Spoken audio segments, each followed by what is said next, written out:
Real-time data processing is becoming more and more popular, from using live sensor data to remotely detect faults with field devices, to being able to instantly flag potentially fraudulent behavior. In this video, you'll learn how to set up an end-to-end data streaming pipeline using services like Kafka, Flink, PostgreSQL, and Apache Superset. For those that don't know, Flink is a highly scalable data processing engine that enables real-time analytics and event-driven applications. Major cloud providers such as AWS, Azure, and Google Cloud are embedding Flink as one of their managed services so that businesses can take full advantage of its data processing capabilities. Along the way, I've included diagrams to help break down how Flink computes averages and other aggregations. Personally, I found these very helpful when trying to understand how Flink works, so I hope it helps you too. And finally, to make the project really come to life, we'll create a pretty dashboard in Apache Superset. I'll walk you through bar charts, line charts, and other visualizations that I hope you'll find useful in your own projects. So there's a lot to get through. Let's start the video. Imagine a neighborhood with wind turbines spinning in the back and solar panels on the roofs of houses. On a fairly sunny or windy day, this neighborhood is resilient, meaning it can satisfy its own energy demands. Now, what's that bit around the corner? It's a mild day. So if the day isn't that sunny or windy, this neighborhood's going to struggle to generate enough energy. So it's going to need to get help from the grid. So this picture is showing a single feed into the neighborhood, and at this feed we have a sensor. And this sensor is measuring various metrics. It can measure the amount of energy imported, the amount of energy exported back out to the grid, the current, the voltage, the frequency, all things that grid operators need to know in order to smoothly run the grid and keep it alive and as far away as from blackouts as possible. Let me point out a few more data sources in this picture. So we have the solar panels on the left, and we have the wind turbine generating wind energy. So imagine we have many sensors measuring these two things as well. On the right, we have the electricity from the grid, and of course that electricity isn't free. So we're going to have an API that we can call and then get the electricity price for every 5 seconds, let's say. Now we've been tasked by the mayor of the neighborhood to create a real-time dashboard to give us insights to all of these different data sources. And from there, the mayor and his friends are going to try to draw patterns to understand whether repeated offenses of, say, grid outages, or if, say, the grid voltage dropping below a certain threshold happens on a particular day or time of the day. And then the mayor can then take measures to try and fix those problems accordingly. So before we start building out our project, I'm going to run down the software and any languages used. So in terms of IDEs, you could stick with Visual Studio Code. I know that's very popular, but you might benefit from IntelliJ because you'll later see how it integrates with Maven when we're building our Flink application. You'll also need Docker Desktop because we're going to be running all of our services from Docker containers. And then on the right are our languages. We're going to start off with Python, fairly basic level, and then Java, it's going to be an intermediate level.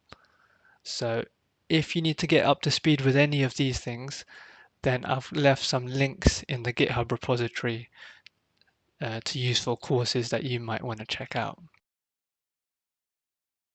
Hello everyone, and welcome to today's first part in building our pipeline. Today we're going to start with the producer on the left, which is going to be running in a container. It's going to be a Python script generating our messages every 5 seconds. Now, let's see what those messages look like. Okay, so I've got an example message here. It's got two fields, timestamp and power. The timestamp's looking a bit weird, I can't lie. But don't worry, we're going to convert that later on into something that looks like a regular datetime field when we get to our processor step. If you're really interested, it's just showing you the number of seconds that have passed since 1970, 1st of January 1970. The second field is power in kilowatts, and just for demonstration purposes, I am just assuming that it fluctuates between 80 and 100 kilowatts. Okay, but later on in the real script, we're going to have a bit more realistic value for that. Okay, let's see message number 2, or example message 2. Okay, so I want you to notice we went from seconds 49 to seconds ending in 54. So that means 5 seconds have passed between messages 1 and 2. And the power changed ever so slightly. And our third message, again, 54 is 59, so 5 seconds have passed, and the power changed slightly. So let's start building our Python scripts for these messages.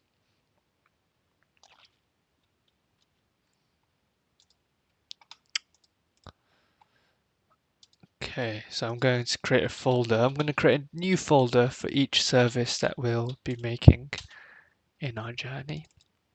I'm going to call our script Python producer.py.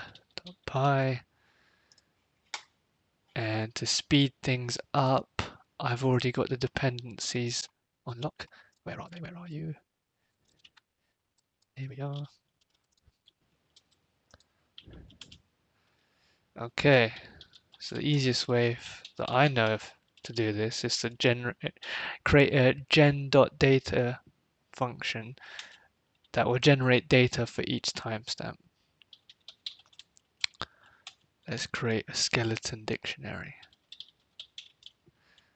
And we then also had power in kilowatts. Now for timestamp, let's just use the current time. Time.time. And we want to randomly generate our power. And we said random values between 80 and 100. And because random gives us very long decimal values, I'm going to round it to 2 decimal places. And then we want to print our data to the console. I'm just going to do json.dumps just so that the printing is nicely formatted as a JSON string. And then, as always, if name equals underscore main underscore underscore, we're going to create an infinite while loop. So it goes on forever. It always generates data for us. And between each event, I want our console to sleep for 5 seconds. So it's going to give us data in 5-second increments. I'm happy with this. Let's give it a test run.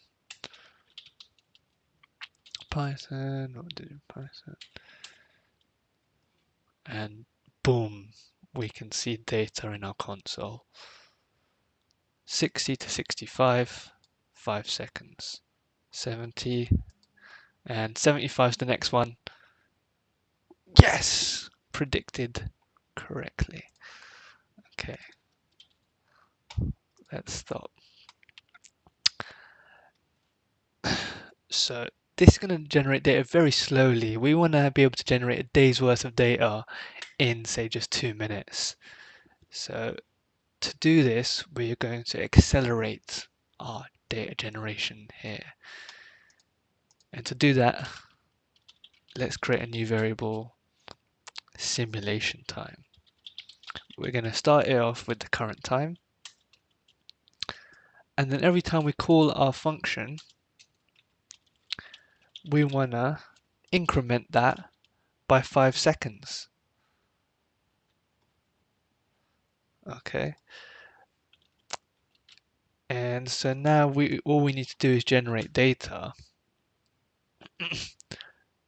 So it's going to generate data super rapidly now in 5-second increments. Now hold on, before I go too quickly, I need to declare this as a global variable. Otherwise it's not going to update each time. Save, and let's give this a test run. I've realized what I was doing wrong. You know, when you're doing things live, you can make mistakes. I forgot to put the sim_time here. Now it should work. Bam. Every 5 seconds we're now getting data. All looking good, beautiful. Let's cancel out of that. So it's just good to declare things as variables rather than just using numbers willy-nilly. So that's why I'm doing that. And yeah, that is our simple Python producer script. Now let's create the actual Python producer script we will use. And I'm just going to copy and paste what I've got over here. It's looking like a lot. It's looking, what, 200 lines of code. Don't freak out. Let's go through it. Let's explain. So whereas before we only had timestamp and power, we now have an additional about 10 extra fields here to describe our smart grid. So we've got voltage, current, reactive power, how much solar PV generation our neighborhood is generating, how much wind energy we are generating, how much energy are we getting in from the main grid, how much energy are we giving out to the main grid. Fault indicator, this is just suggesting things like, oh, the network is unstable because the voltage has dropped below a certain threshold. If you're interested in where this all comes from, I actually took inspiration from this post, Smart Grid Real-Time Load Monitoring Dataset, and it's got basically the same fields that we were looking at in our Python script. Now, I just asked ChatGPT to actually generate some code to simulate these fields. So that's what you can see up here with all these functions. You don't need to worry about these functions. I'm going to give you the source code here so you can play around with this in your own time. But what's important is, again, we're calling that same function gen_data. That is it then calls other functions to get values for how much solar we are generating, wind, etc., etc. And then it populates our dictionary with those values. Again, we're printing that to the console, and same setup as last time. So let's actually run this, give it test run. And now you see in our console, a whole lot more fields are being produced. And every 5 seconds again, we have a new event. Okay.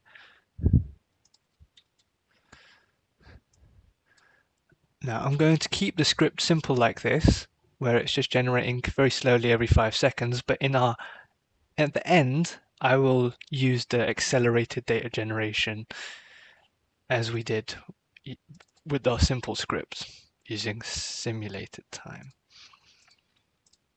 But for now, let's go over to Docker and actually run this script in a Docker container, because that's what we're going to need in our final pipeline.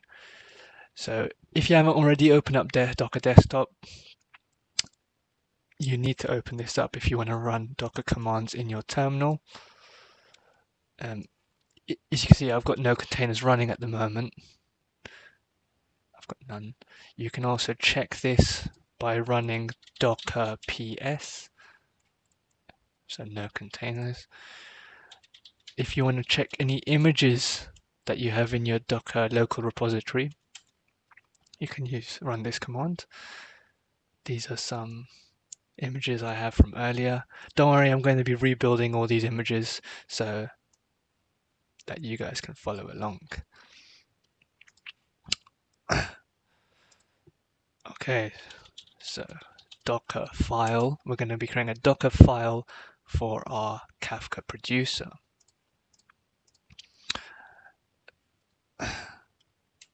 So Docker files are needed to create the Docker image for whatever service we are running, whatever container we're going to spin up.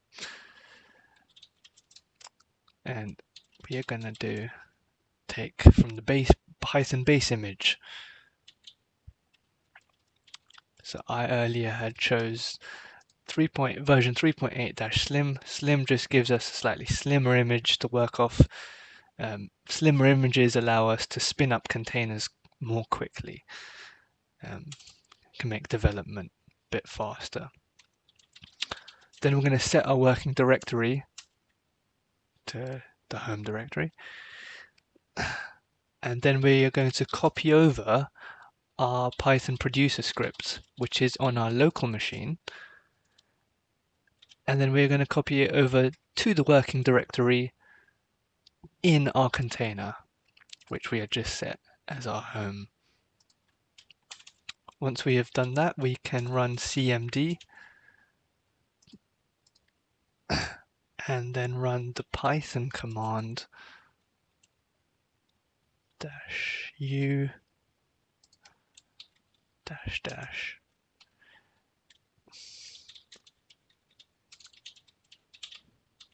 .py. The -u flag just means unbuffered output. Okay, so that means as soon as you print anything in this Python script, print it directly to the console straight away. Don't wait for messages to build up. Print the messages straight away. This is looking good. I think we can create an image out of this. I think one extra thing I need to do here is create a .env file. Compose _ project name, I believe. Call it X. I'm going to explain this a bit later. Okay.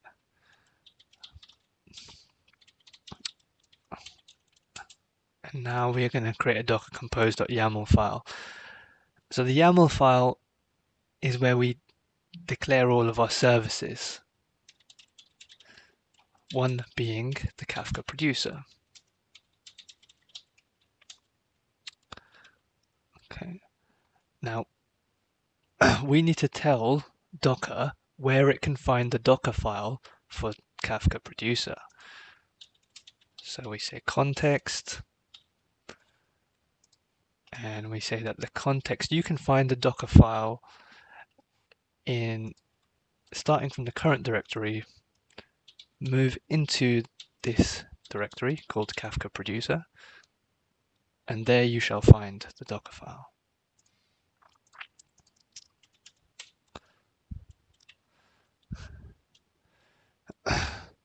Sorry, I've made a little mistake here. I should have included the build attributes and then context, like that. And one other attribute we want to add is the networks we want our Docker container to be a part of. And we are going to call the bridge network here. So we want a container called Kafka Producer to be part of this network. And the reason why we're doing this is because later we're going to create a new service called Kafka, position it in the same network as Bridge, and then this Kafka Producer can talk to the broker since they are on the same network.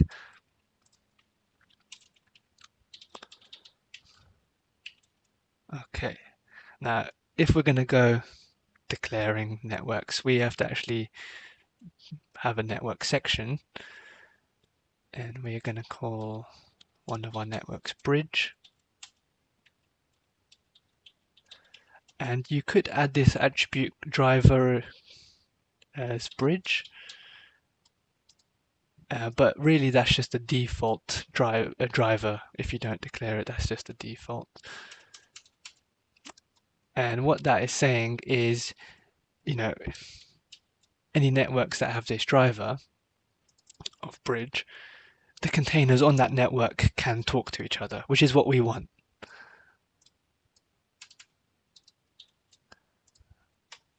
So everything's looking good. We can go over to command line and then run our Docker Compose command. So Docker Compose up. And by default, it looks for a docker compose.yaml file. You don't have to tell it in the command to look for that. -d because we want to run it in detached mode, and -- build because I want to force it to build this Docker image from scratch. And now you can see we've got Kafka Producer image built, and we've got a network built, and we've got a container built. So everything that we declared in our Docker Compose file has been successfully built. Now just notice that we have a prefix of X here. Now those eagle eyes amongst you will have noticed we had X here. So X is just saying, okay, make this the prefix to all of our image names and container names.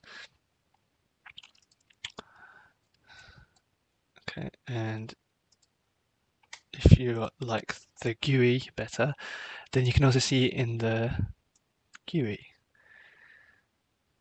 Okay, and so if I click on this, I should see our data generating, which I do, timestamp, voltage, current, and it's being generated every 5 seconds.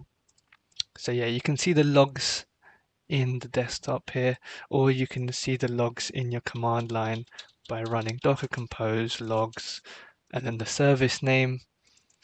The service name you can find in the Docker Compose file. We called it Kafka Producer. So I run Kafka Producer. And if I have a -f flag, I can follow the logs as they're being produced.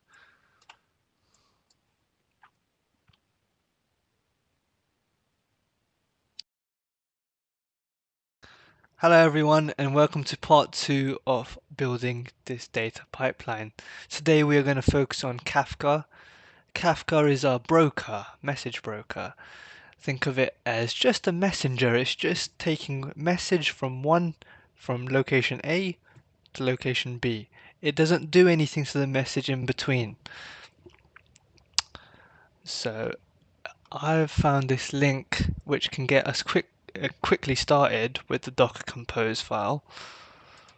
So I'm just going to copy this. I'll put all the links in the description so you can follow along smoothly. And let's just create a new Docker Compose file for this bit. Call it Kafka. We just want to test out Kafka, see how it works. Yeah, save. Okay, so what we have here again, our services tab. We're declaring a service called Broker. It's going to take the image from Docker Hub that's called Apache Kafka, with the latest tag. Now, latest tag, yes, it will work, but it's not good for repeatability. If you want to make sure your code works, you want to specify a particular tag. So because I've done this earlier, I can specify 4.1.1 because I know that version of that Docker image works. Host name, container name, ports, etc., etc. And then you've got a whole load of environment variables. Now you don't need to know all of these environment variables off by heart. The important one here is Kafka advertised listeners. This host port combination is how our Kafka producer will communicate to our broker. So we are going to use this later on. Okay. Let's spin up this container now. So I'm going to go in, first save, and now I can run docker compose -f because we want to actually specify a different docker compose file. By default, docker compose looks for the file named docker compose, but we want to spin up services according to this docker compose file. So -kafka.yaml and then up. Again, we want to run in detached mode so we don't see a bunch of logs, and --build so we can build the image from scratch. Amazing. So it looks like it's gone through nicely.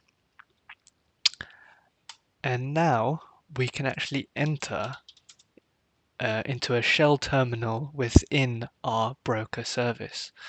So to do that, I again run docker compose execute, as in execute the command. I'm going to have a -it flag to say I want to open this interactive terminal after running this command. This command is going to be directed to my service that is called broker.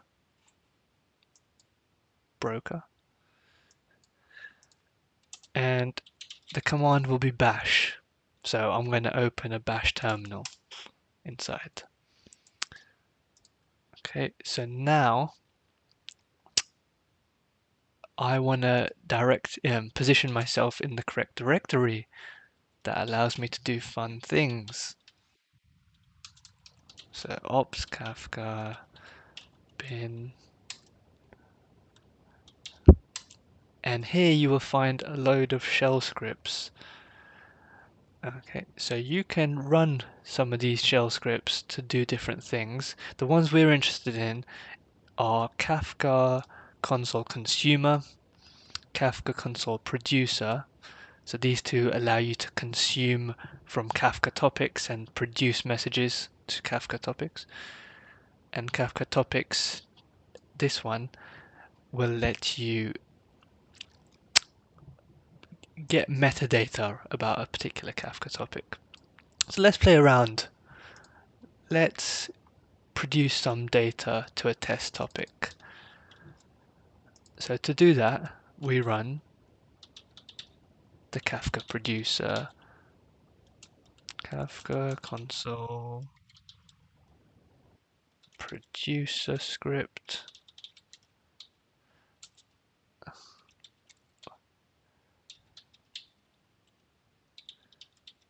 And because we are inside the broker already, we specify this particular host port combination. And I know this because I read the website. The website tells me, if I can find it, take note of the Bootstrap server flag. If you are connected to Kafka inside the container, use broker 29092 for the host port combination.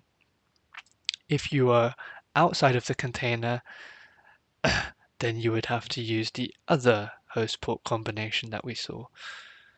Okay, so going back, make that full screen. Broker 29092, and then topic test. So we're going to be producing to a topic called test.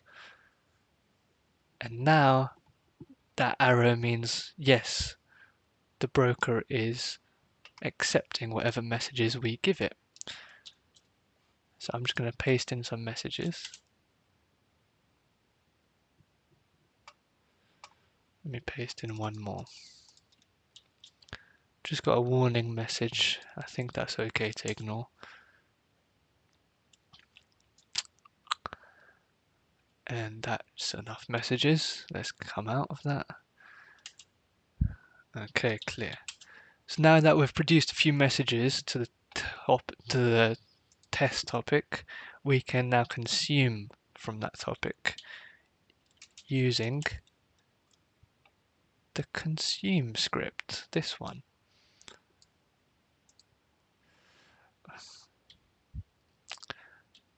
By the way, I think while we're here, I'm going to just show you, if you want to know how to run these shell scripts, you can always call the -- help flag, and it'll give you some information as to how you can actually call these shell scripts. But because I already know what I'm doing, let me just copy and paste what I've got.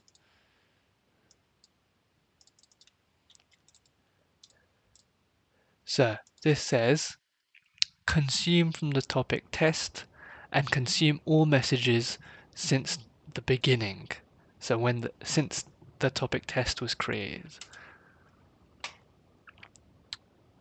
And there we have two messages that we previously produced. Okay.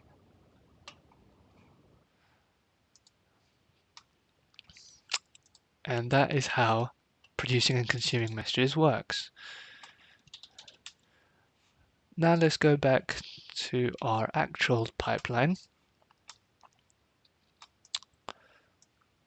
So what I'm going to do, I'm going to take this service, put it in our original Docker Compose file.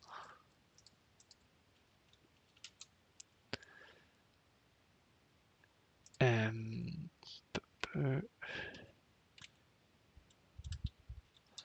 going to add it to the same network as we have for our Kafka Producer, which is the bridge network. And that's just so that Kafka Producer can produce messages to the broker.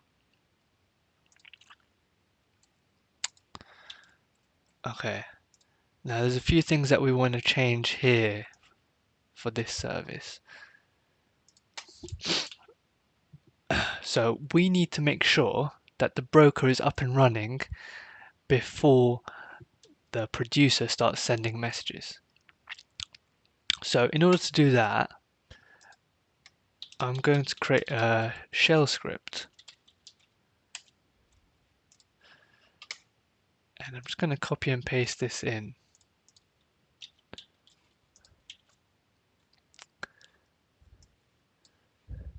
Now it looks like a lot of code there, which it probably is. But I just want to show you, I got this wait for it shell script from this GitHub repository, and I just found it helpful because what you can do, you can tell, oh, hold on, I can explain it better if I actually show the environment variables.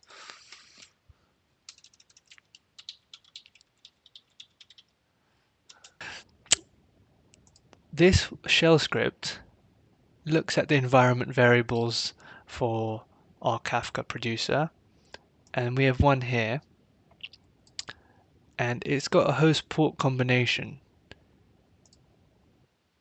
And what it's doing, it's testing that is that host available, and is that port available on that host? Once that is available, then we can actually start sending messages to the Kafka broker. Okay, so in order to actually embed this into our Kafka Producer container, we need to copy over this wait for it shell script.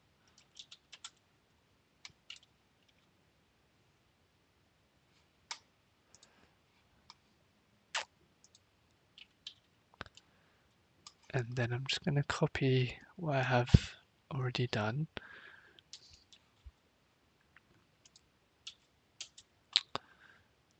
And so when we spin up this Kafka Producer container,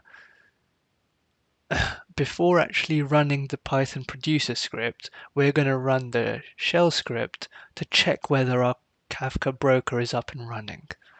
If it is, then start sending messages. Now let's go back to our Python producer script, and we need to actually configure the script to send messages to the Kafka topic. And to do so, we need to make some imports. Kafka Producer class.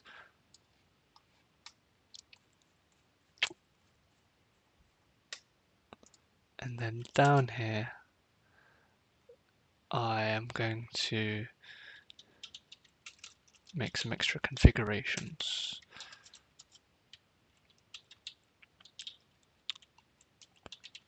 So the same host port combination that we saw earlier, we're going to declare a producer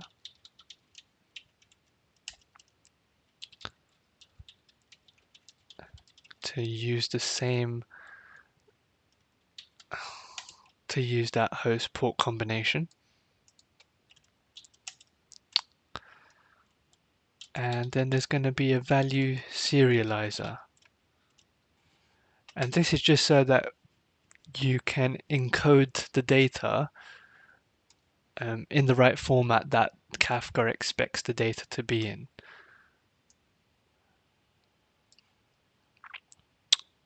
So that is like so. So it's just saying everything that you send to Kafka, first make it into a JSON string and then encode it in the following standard. But so far we haven't sent the data. So we need to actually write prod.send topic, and the value that we want to send is data. We are sending our dictionary, serialized as we saw earlier. The topic, we haven't declared the topic. So topic, let's call it smart grid.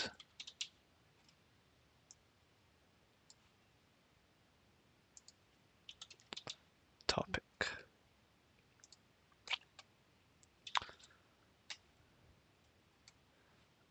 Okay, so everything's looking good.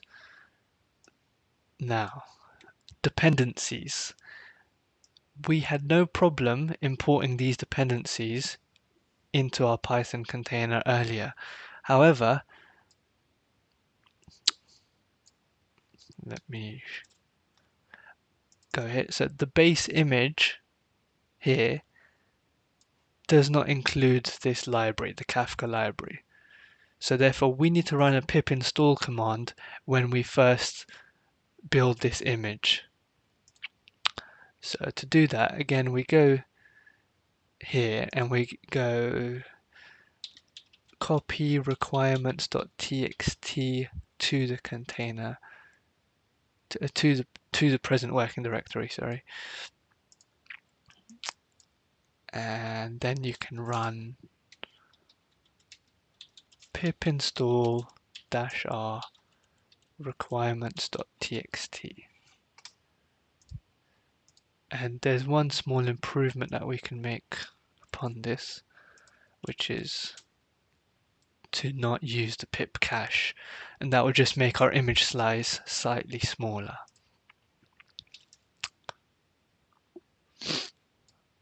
Okay.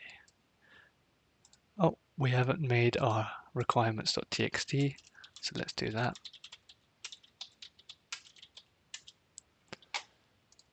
And that's just going to be one library, Kafka-Python. Hit save, hit save, hit save. Okay. We are ready to spin up our containers. So let's see, we currently have the one that's the broker that we were running 15 minutes ago. So docker compose down. That will just bring our containers down. And now we have no containers running. Fabulous. And now we can run docker compose up -d --build to build these images from scratch. And notice how I don't have to use a -f flag and specify the YAML file, because Docker automatically looks for this file. Unexpected type. Unexpected type. Right, so the issue here was that we have a dash and there is no need for a dash.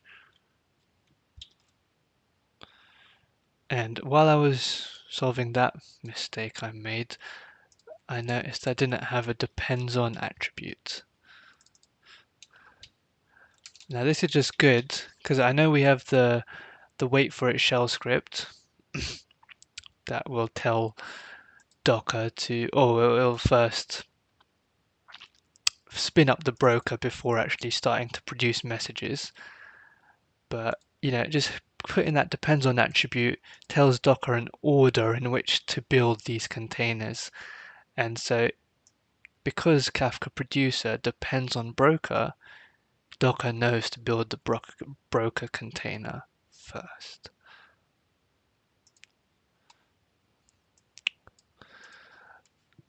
So let's try that again. And now it works. It's installing the requirements. So it's built the images and it started the containers. Okay, now let's go into our broker to actually see if the messages are coming through. So execute this command to the broker service, bash, position myself in that nice directory that has all these shell scripts. And now we can see if we're receiving messages to that topic.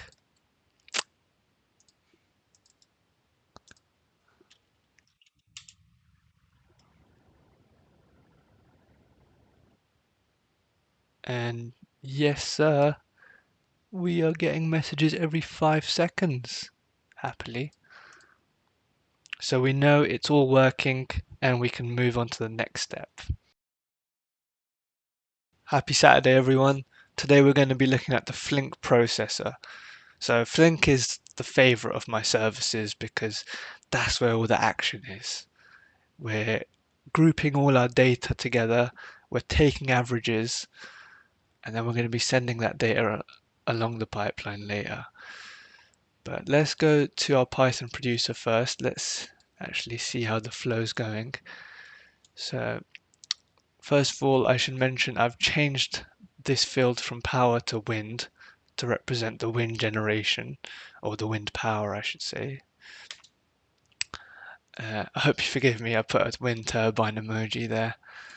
But yeah, so the data is then being passed along to the broker, and that data is totally unchanged. So what I'm going to do, I'm just going to put this in the middle to show that this data is the same as it is here and here. Now when things start to change is at the processor, as I said, And so we're going to be taking averages. And the best way that I know to do this in Flink is to create a class and then create instances of a half-hourly average class. So that means, so this is just one instance of our class, and it's showing that the average wind consumption, generation between 12:30 and 1 p.m. on this day was 102 kilowatts. And you can imagine we'll have a lot more averages for all the other points that we're producing, such as average solar generation, average energy sent out to the grid, etc., etc. So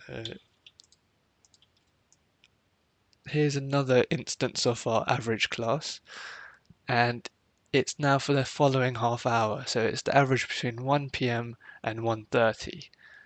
And again, an example value. And likewise, another average instance. Now, it's important to note that this is not a one-to-one relationship because, of course, this is just showing data for one 5-second interval. So if you think about it, how many 5-second intervals do you have in 30 minutes? Do the math, and I get 360. So I'm just going to put times 360 to show that we need 360 different 5-second events to get one average. And let me do the same here. Just copy this.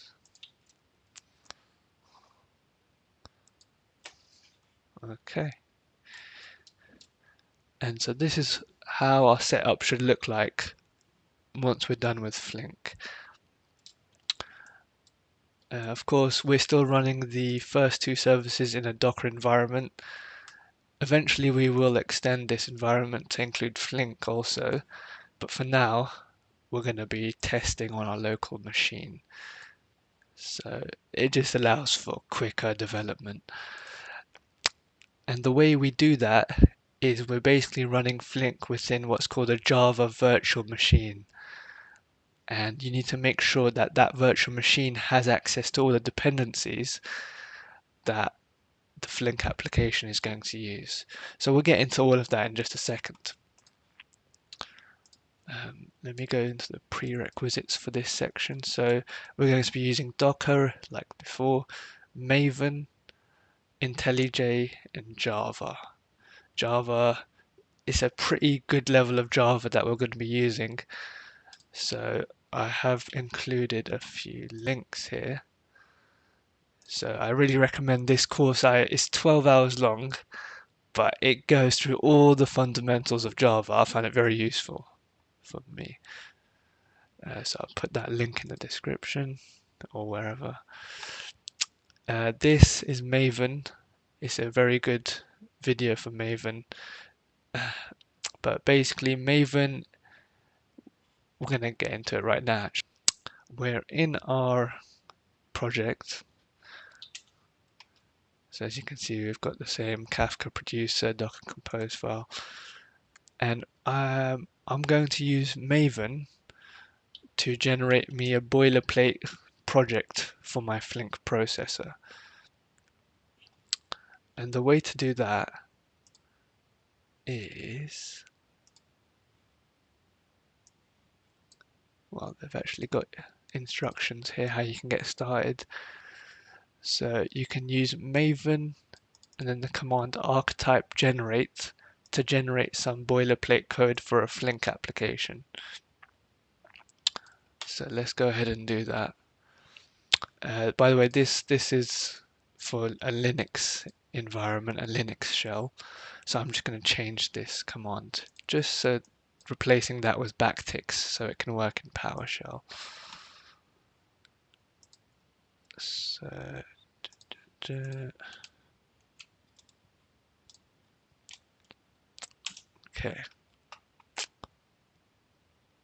And I'm going to explain a bit more about what Maven does in a second. So you define a value for group ID.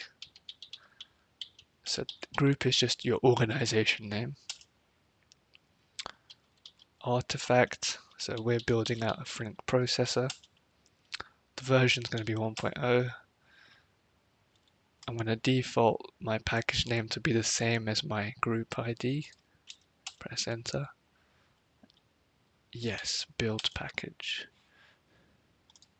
And now we'll see an extra directory being made for our Flink processor. Okay, now I'm going to open up that Flink processor in my IDE.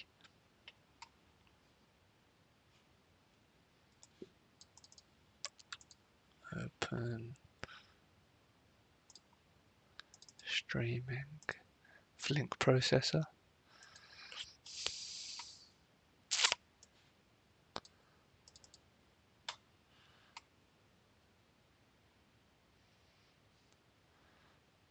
There we have it. So all Maven projects have very similar structure.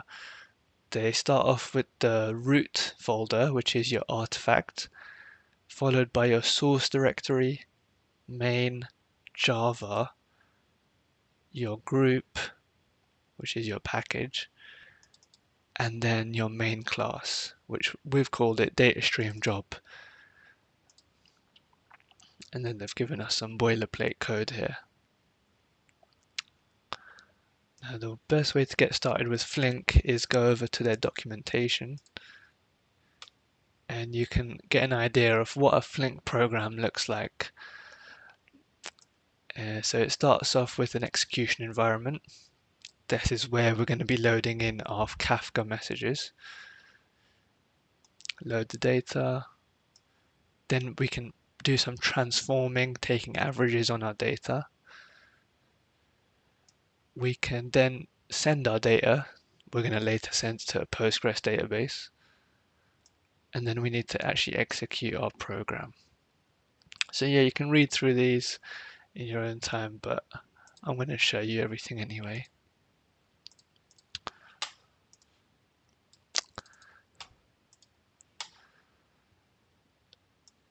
So to get started, I'm going to just import our classes. And you'll notice that some of these have already, the Java compiler has already found these classes. So that's why it's not coming up as red. But for the other ones, the Java compiler is struggling to find the classes. And that's because our project structure does not include these dependencies.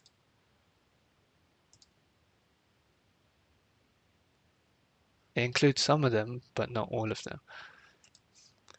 So the first thing I'm going to do is I'm going to get rid of this red thing. I'm going to add the dependency. And where do we add our dependencies? It's in what's called a pom.xml file. So all Maven projects have this pom.xml file. Stands for Project Object Model. And it's made up of various tags. Always starts with a project tag. It has some metadata about what the Flink application is, who created it, the version number, the packaging, tells you how is Maven going to package all our code up, what is it going to produce. And so this tells us it's going to produce a jar file, and that jar file is what we execute to actually run our Flink application. You've got properties that you can reference later on within the same XML file. And the key bit is here, dependencies. Sorry, let me zoom in for you. It's dependencies. And in this quick start project, they've already included a few key Flink dependencies, hence why these classes were already imported just fine. But they haven't included the Kafka connector dependency. Okay. So here on the Flink website, it has a whole load of connectors you can use. We're going to go to Kafka.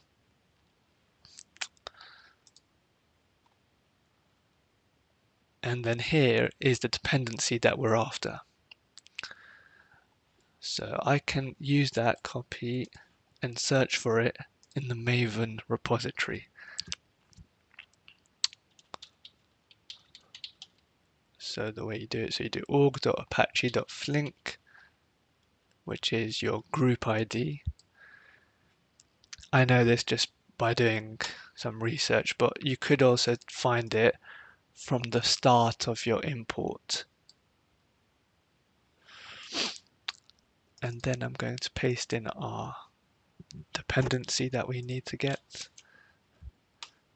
And it's the first one that comes up. Flink connector Kafka. And from here you can see a load of versions that you could use in your projects. We're going to just take the first one, but we're going to change that version to match all the other Flink versions that we have in our code. So put it in, and I'm going to use the same Flink version as we have for our other Flink dependencies. Now you'll see that it shows as red initially, and that's because we don't have this connector, this dependency, in our local repository. Now, where is our local repository? I think it's always good to know these things, you know, when you're troubleshooting, like, why is my dependency not, yeah. You can find your repository by going to users, your user, and then you'll find a .m2 folder. And here you'll find all the dependencies that you've ever pulled in using Maven. So we're going to go to org, Apache, Flink, and we're going to go to Flink connector Kafka. That's the one that we're going to be pulling in. And right now that folder is empty because we don't have that dependency in our local repository. So how do we pull this in? Well, there's a few ways. You could go here onto your Maven plugin within your IntelliJ IDE, and you could go install, or you could just go and click sync all Maven projects.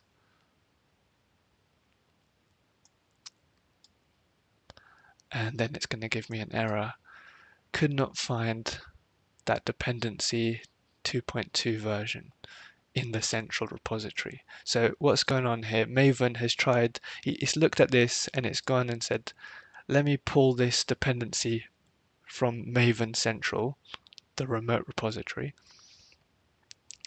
And because it hasn't found it, it's returning us an error.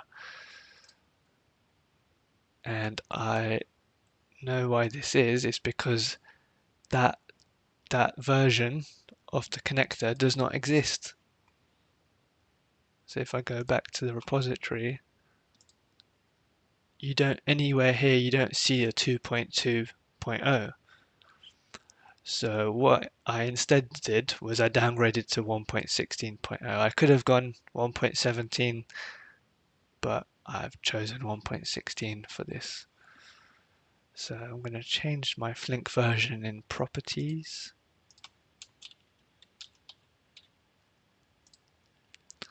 And try that again. Sync finished, all fine. If I check my repository again, it shows my dependency in now there. And it's got all the jar files there for you.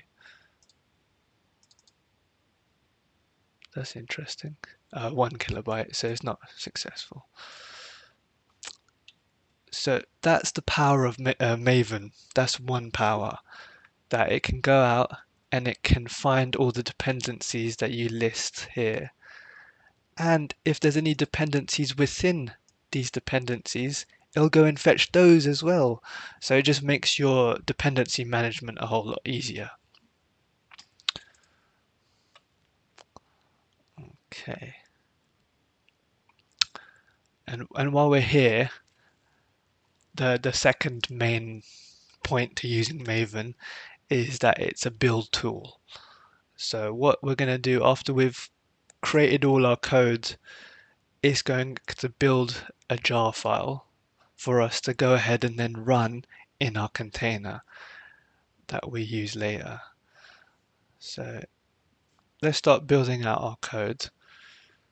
So we can go here, and here it tells us how we can build a class to set up a Kafka consumer within Flink.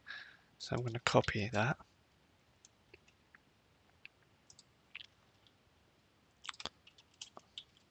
Paste it in. Okay, so we're setting up a source. It's a Kafka source. We need to define where to read the data from. Okay, and this, if you remember earlier, is going to be our Kafka listeners.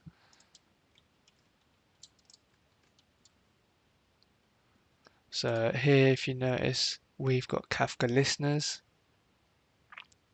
and we've got two ways of communicating to Kafka.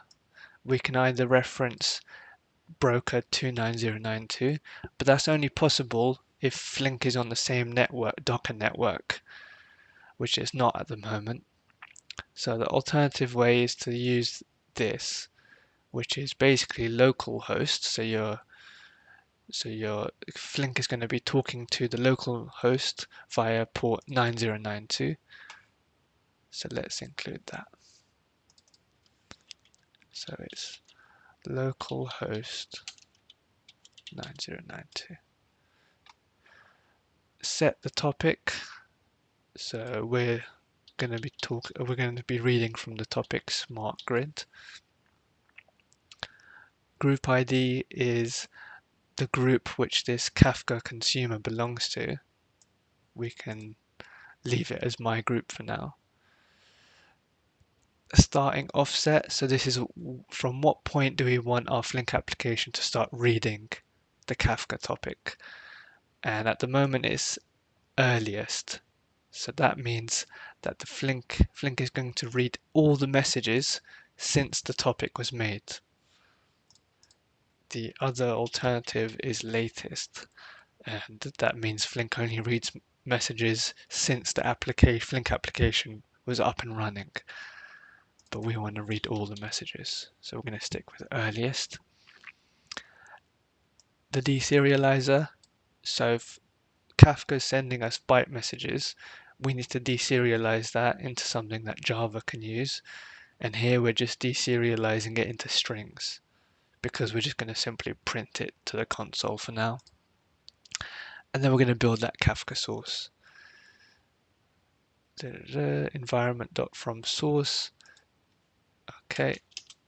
And now we're going to set up a data stream.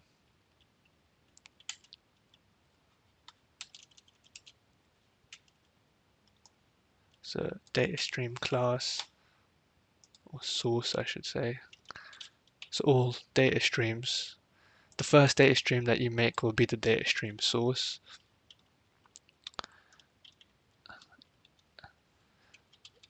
And we know that the type is going to be of string because we're deserializing it to strings.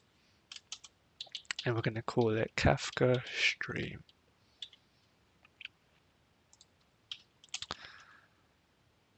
And then let's just simply print all the messages out into the console. And then finally, every Flink application ends by executing that environment. There it is. I'm going to delete the rest of that.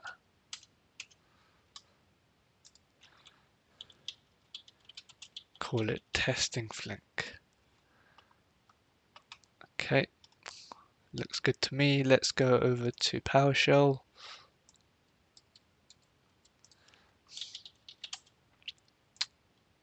And let's set up our Kafka Producer and Broker using Docker Compose.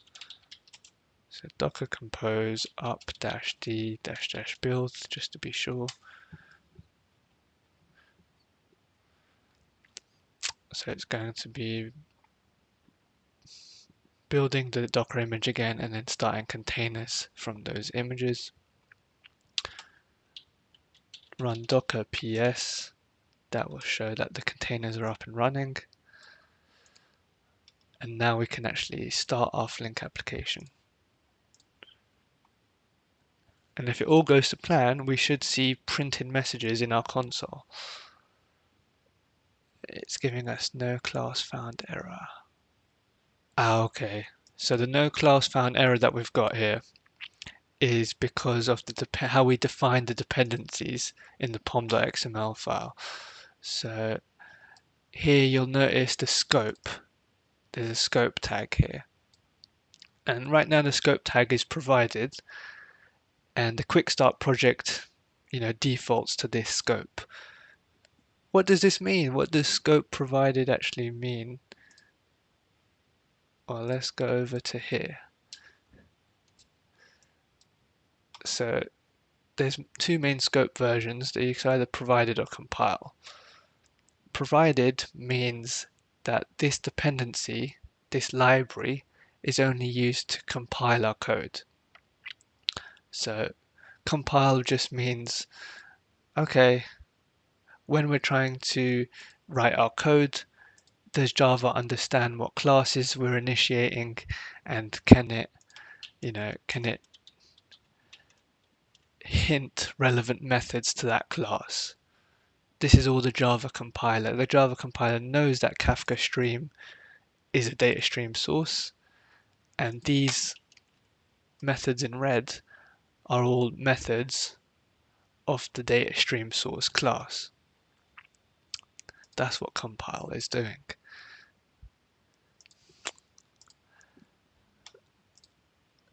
If the scope is compile though, then we're going to be both compiling and using that library at runtime. So right now our dependency is only in the scope provided. We need to change that so that that library is available at runtime. I know the wording's a bit off. I don't know why they chose provided and compile, but let's work with it. Oh, no, let's get rid of this. And now let's run it.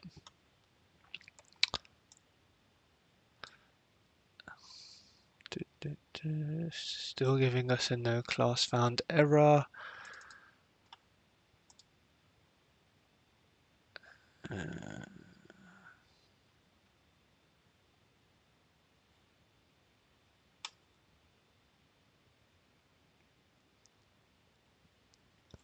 Oh, it's because, yeah, oh my.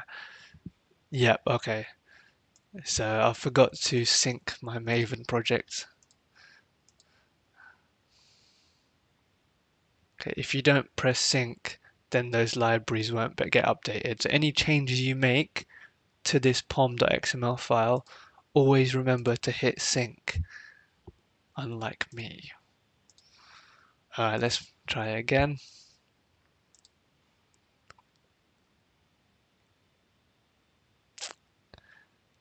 Okay, yep, we're getting unable to make private. Don't know what that error is actually meaning, but I did search this in ChatGPT earlier, and I just need to add this line after declaring the environment.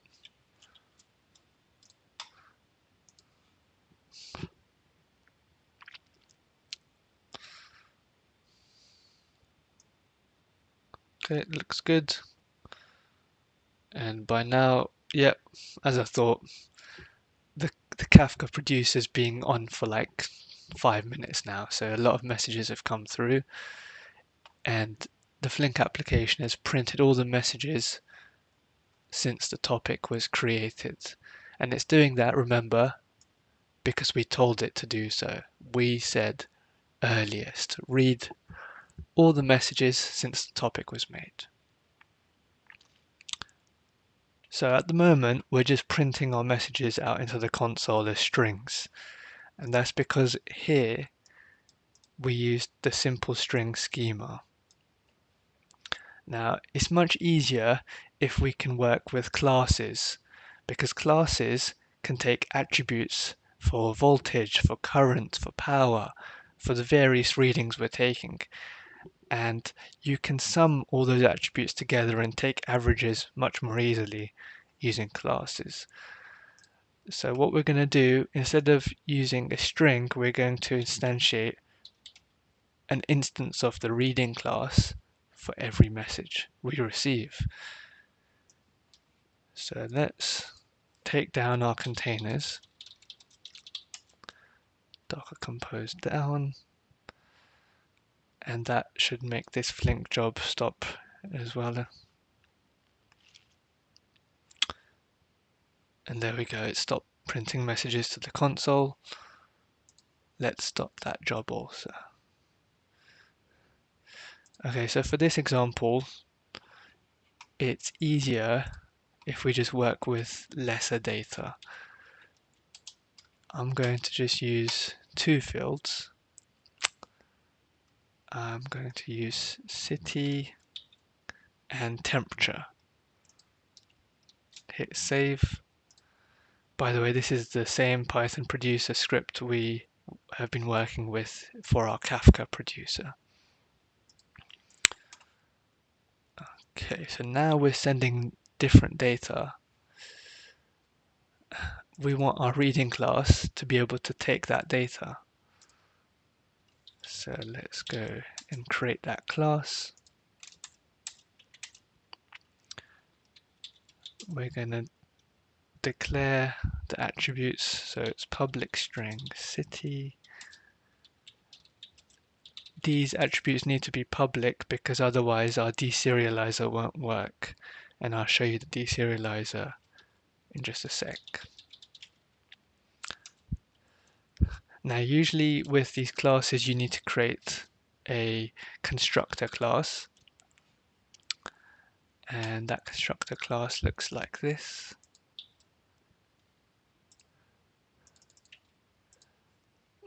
But because of the way our deserializer works, we don't actually need this, so I've commented it out. And because we are going to be printing instances of this class to the console, I need to declare, override the toString methods. So it's just going to return the values of city and temperature, so we know everything is working. City, comma, temperature, temperature.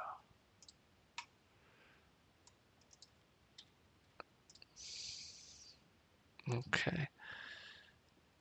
And now we can go over and create our deserializer. Deserialization. I'm going to use the American spelling just because that's where I got the solution. I got the solution from an American from a Stack Overflow post. So I was like, let me make the Americans happy today. I was saying, all right. So I found this post by just simply searching JSON deserialization Flink. I chose JSON because we are sending JSON messages from our Kafka producer. And then I found this, so let me copy over this.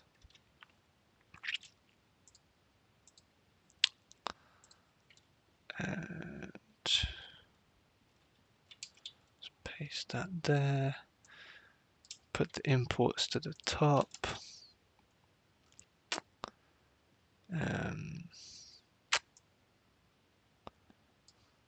Actually, you know what? Let's just get rid of this.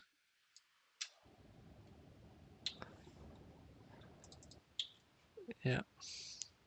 Change the name to reading deserialization. So the name of your class needs to match the name of the Java file. And so it's implementing this class.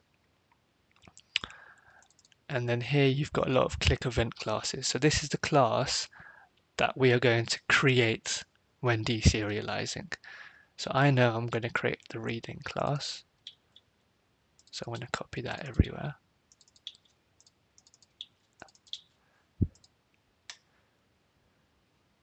Delete this.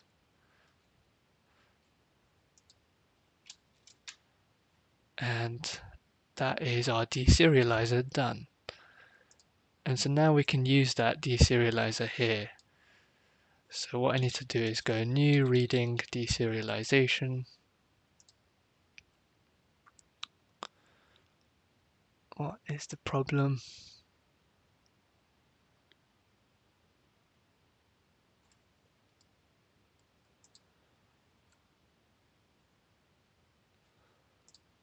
Okay, I think the problem is here with my data type. So usually, if the problem isn't obvious, it's your data types that are off.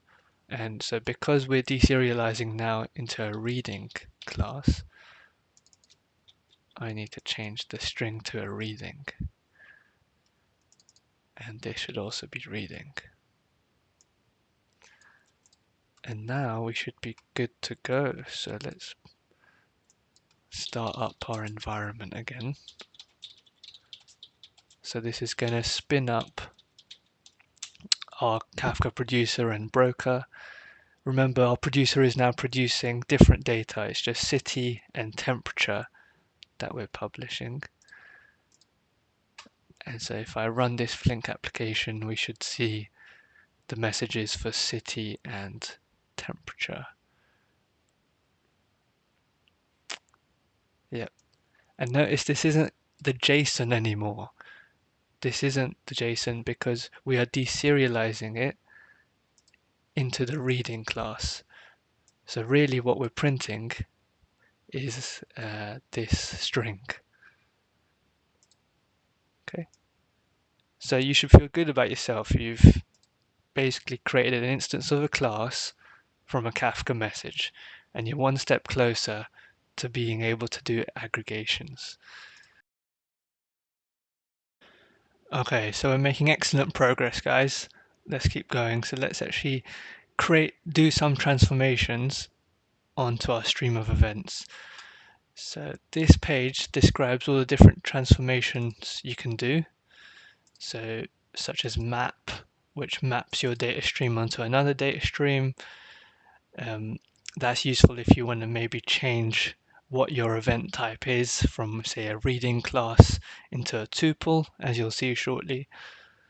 Flat map, filter, we're going to look at in a second, where you can filter out events you don't want. That's useful. Say you want to send all unhealthy events to a particular group of people, they need to know about it if the grid's unhealthy. The filter can come in handy there. And there's lots of different ones you can do. We're going to have a look at them now. So first thing, let us change back to our original data. So that's sending all the electricity information. Hit save, and then we can return to our Flink application.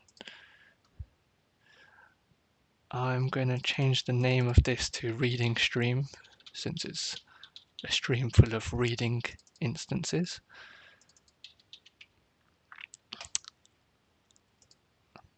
Okay. So the first thing that we're going to look at is, actually before we even do the aggregations, before I forget, we need to change this reading class because we are now sending the full data. So let me copy what I've got here.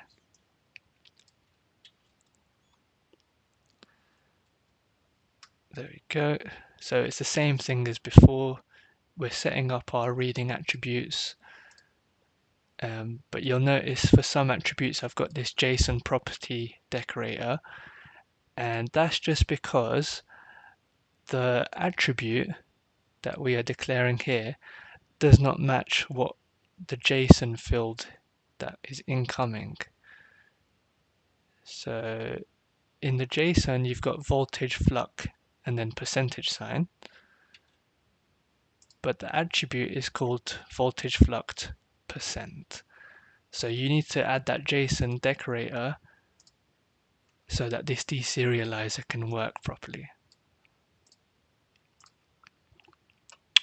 And then of course we've just overrided that print method to reflect all the extra attributes that we have. Okay, so that's fine. Let's have a go at actually filtering our data. So I'm going to call it data stream. It's going to be of type reading, and I'm going to call it unhealthy grid events. And it's going to take our previous stream called reading stream, and then we're going to apply the filter method, and that filter method is going to come from the current class, which is data stream job, and we're going to call the method that is called filter out healthy grid events.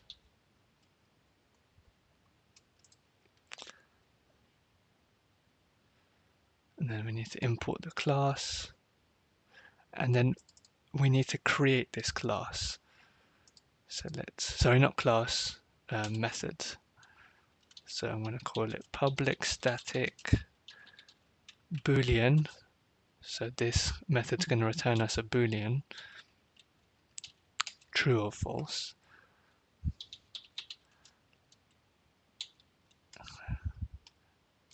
We need to feed it in the reading instance.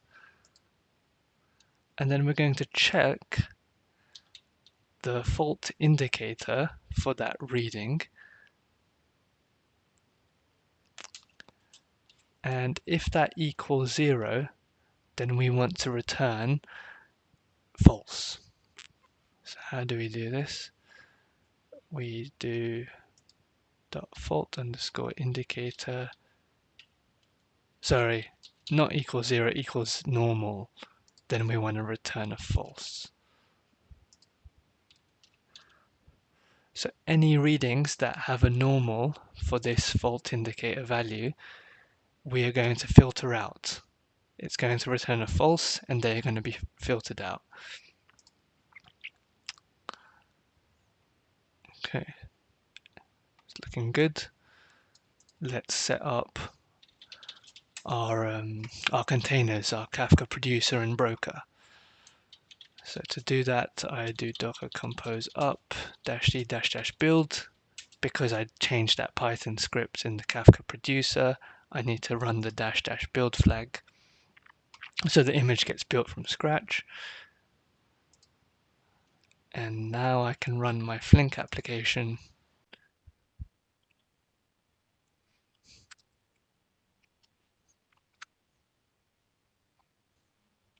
And I am, it's because I'm printing out the wrong one. I was wondering why we're still getting normal events.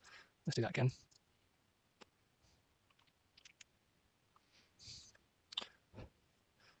And you'll see we're only getting readings that are not normal. They will take longer for the messages to print because we're only printing the ones that are not normal.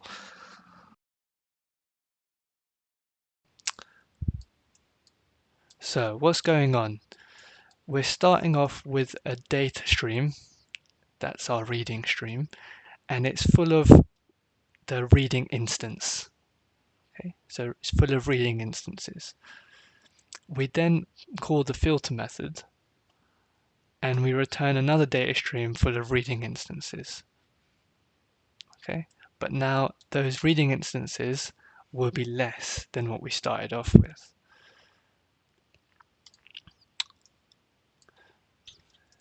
So you can imagine this is what we started off with. You've got 4 different fault types here. And because we're filtering out any events that are normal, we're only going to be left with these 3 on the right. That's all that's happening. Okay, let's try another transformation. Let's say we want to count all the messages by fault type. Okay, so for that, we're going to want to return a tuple. And the tuple's first value will be string for the fault type, and the second value will be long or integer. Long is for timestamps. And then we need to actually give the method a name.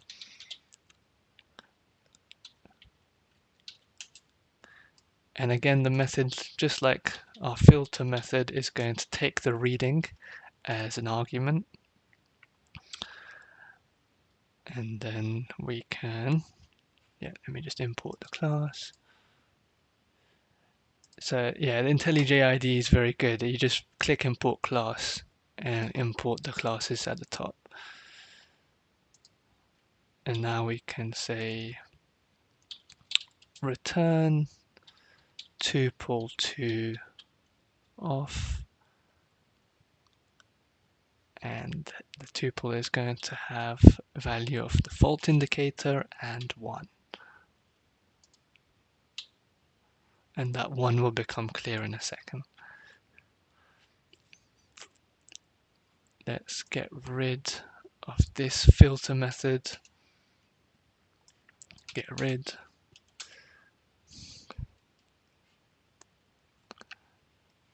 Okay, so we're going to create a new data stream. Data stream. It's going to be of the type tuple, string, integer, and we're going to call it counts.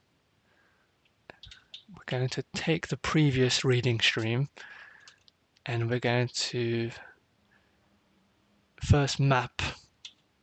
So we're going to map all of our reading instances into tuple instances. And we're going to do that by applying this method. So apply the method from the current class and give it the name. And then let's just quickly print that out and see what we get. So we should be getting back a fault indicator like normal, then the value 1 to represent just one instance of that event. So normal 1, unstable 1, blackout 1. Okay, and then you might be wondering how are we going to get the count from this? Well, that's coming. First, we need to actually group together all the normal 1 tuples, and then we can actually sum over those ones. So let's continue from here. So we've done map. Let's now do dot. Oh, I don't like that. Can I? Is that? Yeah, go on, let's do it that. So we first need to group by the fault type. And the way Flink does that is using the key by method. So key by, pass in the tuple, and then reference the first value of the tuple, which we know to be the fault type. Okay, so now you've grouped by the fault type. Now you can actually do the sum across all those one values. So we're going to sum, we say position what we reference the position of the tuple, and position 1 is talking about this value here, the 1.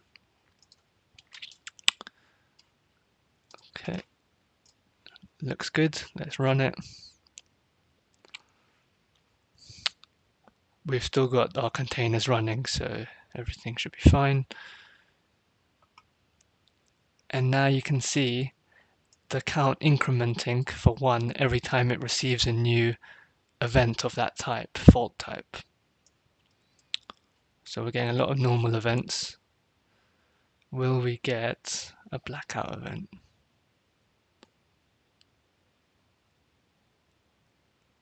Yes, we do. We've actually got 13 different blackout events. It's quite a lot, isn't it? Very unstable grid. All right. So let's stop the job. So we're starting off with our reading stream again, and we're passing the map transformation. That map method is going to convert our reading instances into tuples of type integer integer. Okay, and so that's why we have tuple here. That tuple has the first value as default type, and the second value is a hard-coded 1. So let's put some events on the board. So for example, we may get an event like this, and then that's going to be converted into a tuple that looks something like this. So fault type, normal, and then the hard-coded 1. Let's put 2 more on the board. And these will also be converted into the same tuple. Likewise, you'll have some unstable events, and these will be converted into tuples. Sorry, not like that.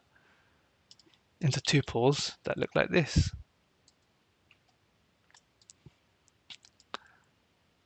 And I'm just going to copy a few more here.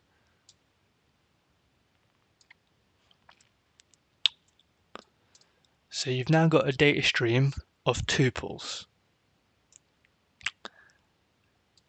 Then, what do we do next? After the map method comes the key by method. So we're keying by the first value of the tuple, f0. And that first value is our fault type.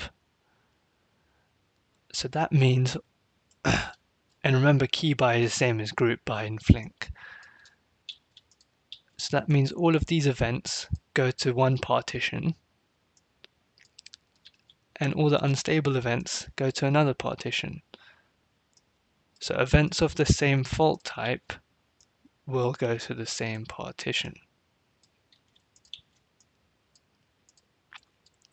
And then finally, we call the sum method, and the sum method is just going to sum over one of those values in the tuple. And the value we chose was the one at position 1, which is your hard-coded 1 value. And that's going to give us normal, comma 3. Because we have 2 unstable events at partition 2, we get unstable 2, and I think you get it, bad 1, blackout 2. Hello guys, so today we're going to be looking at window operations. Window operations give us a way of applying transformations on our data without Flink having to keep an internal state of all the events it's received.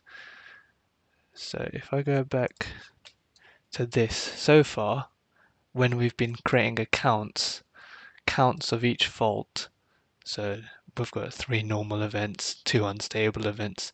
Flink is having to keep a count for each fault type.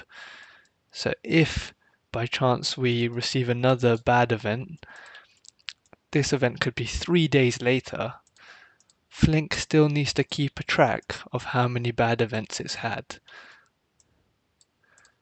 And only then can it increment that value to 2.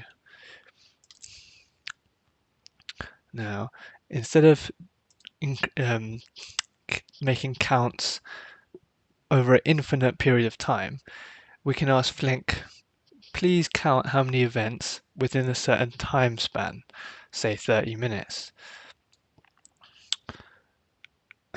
And the Flink documentation also says a similar thing. So Windows split streams into buckets of finite size. So buckets of 30 minutes, 20 seconds. Whatever you want your window length to be, it can do it. And this is just showing you the implementation of Windows. So it first requires a keyed stream. So we're keying by a particular value. We're keying by the fault type. And then it's declaring a window of 5 seconds. And then after that window, you can do any aggregation you want on the data. So let's copy this and implement it in our code.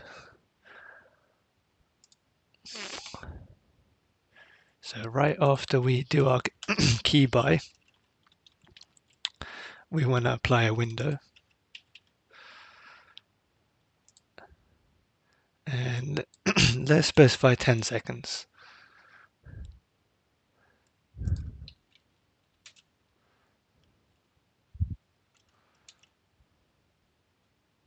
Have I got too many brackets? Is that what it is? Duration.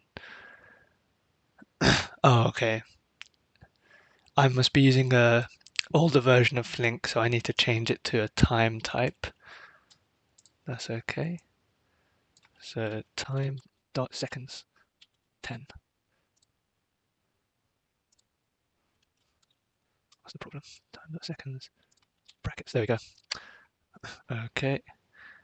And in order for Flink to know what the event time is, we need to tell it what field to look at.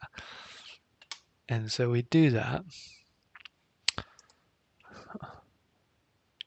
All the information is in the Flink documentation. So how to generate watermarks. Watermarks allow Flink to work with event time. So you need to tell Flink which timestamp field to extract. So we're going to tell Flink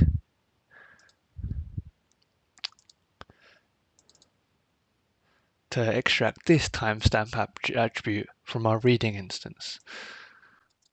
So let me put this to the side, things along. So we say, actually I can copy paste what Flink's given me as an example. So we're defining a watermark strategy here, and we're telling Flink assign this field from the event as the timestamp. So it's currently assigning the first value of a tuple. We don't have tuples, we've got instances of the reading class, because that's how we deserialized our messages.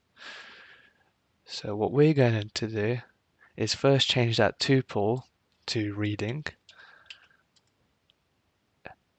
and then we can say event.timestamp.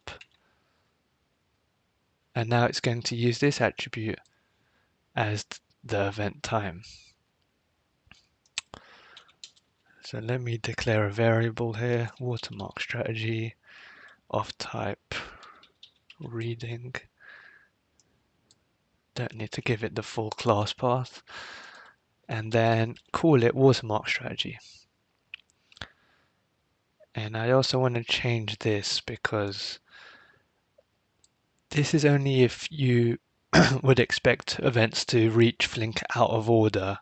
For example, an event at 2 o'clock comes after an event at 3 o'clock. Now, because we've synthetically generated the timestamp in our Python script, you know that the timestamp's always going to be advancing. They're never going to come out of order. So we don't need to have this out of orderness statement. I can change this to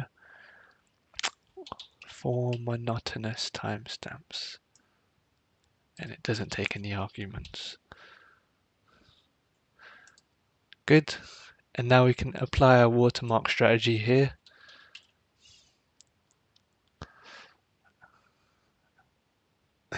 And everything is looking fine. Let's give it a run. So open up your PowerShell. Check if there's any running containers. We don't have any. Good. Make sure you are in the correct directory where your Docker Compose file is.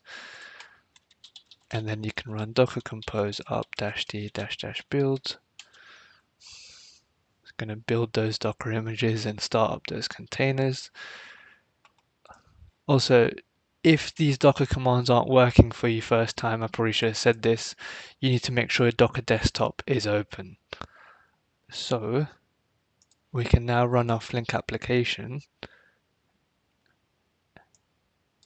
and see if we get any results submitted into the console. Okay, so it's been about a minute and we still haven't received any events, and that's two things have gone wrong here. One is this timestamp.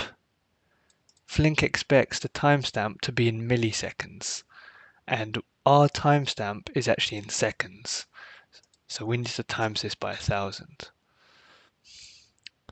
I wish Flink was a bit more clear, like they called it with MS timestamp, so you know what units it's expecting, but you got to work with what you have. And then also we need to add one extra clause here, and that is this idleness clause. So without this, you'll see that we will not get events for a very long time if we were to not include this. So let me actually, to prove this, I'm going to run it again without the idleness clause.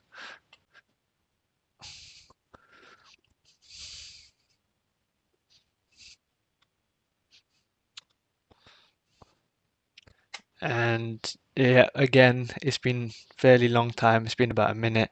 We're still not receiving any data. So this clause is important, and I'm going to explain why later with a diagram. So let's run this again. Third time's a charm, hopefully.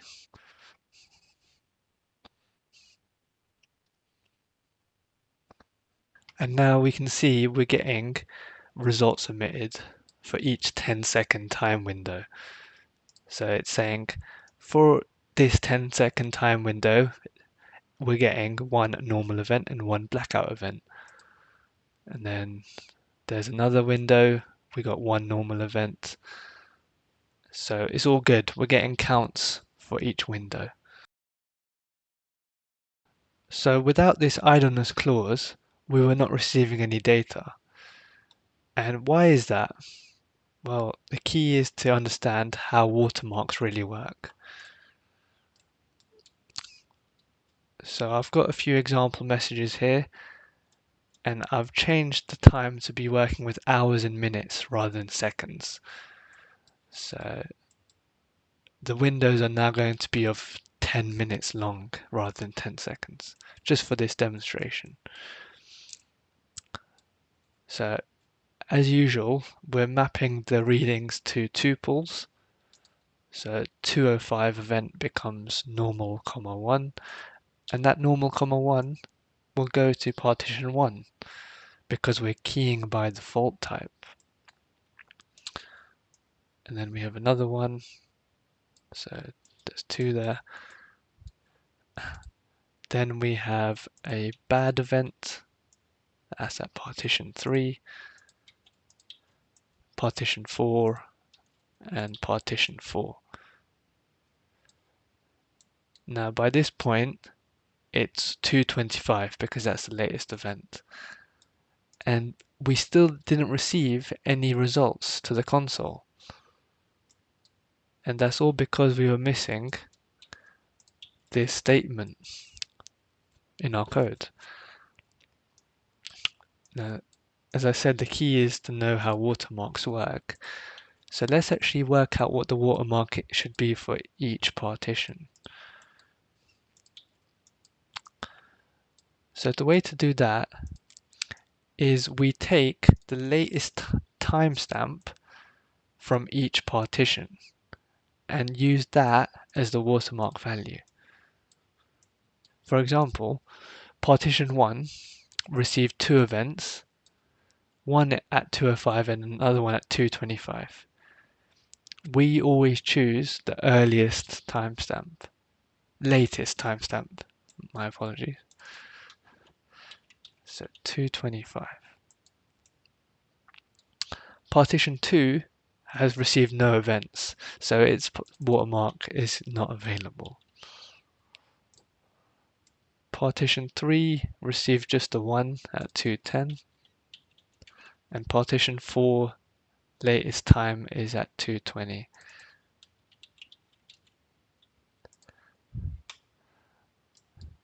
Now, once you've done this, we need to then work out what the global watermark is, and that's the watermark shared between these four partitions. And we have a rule on how to calculate the global watermark. First being, if a NA watermark exists, use NA. So we do have a NA watermark. So straight away we know the global watermark will be NA. Now, as long as the global watermark stays as not available, Flink will not emit any results because it doesn't know if it's going to receive any events for a window. So it can't release results for that window. So it's going to play it safe and not release any results. Now, for example, let's say we were to receive a event, and this time it's for that missing fault type, unstable. Now, let's see what happens. So that will get mapped to a tuple unstable 1, and that goes to partition 2. Now all our watermarks are going to update because of this. So partition 2, its watermark is going to change to 230.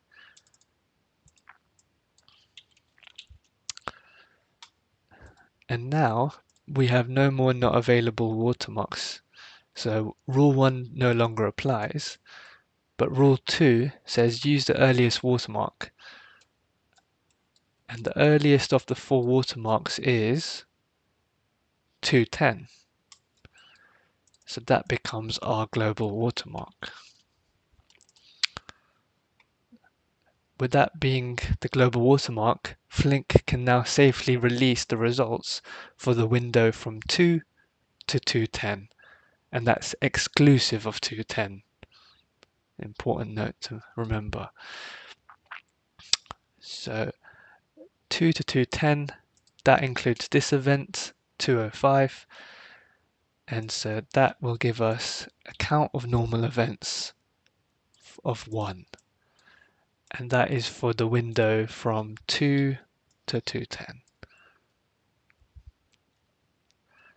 Now let's check if there's any other results to be emitted. So the next one after 205 is at 210.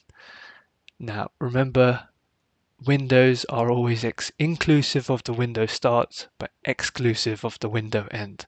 So 210 is not included in the window of 2 to 210. So it stays put. No results emitted there. Now let's do another example. So now let's say we receive a 235 an event, that gets mapped to this tuple and goes to partition 3. So partition 3's watermark is going to advance slightly to whatever the latest timestamp it has received. And that is 235. So 235. And again, we update our global watermark to be the earliest of the 4 watermarks, which is 220.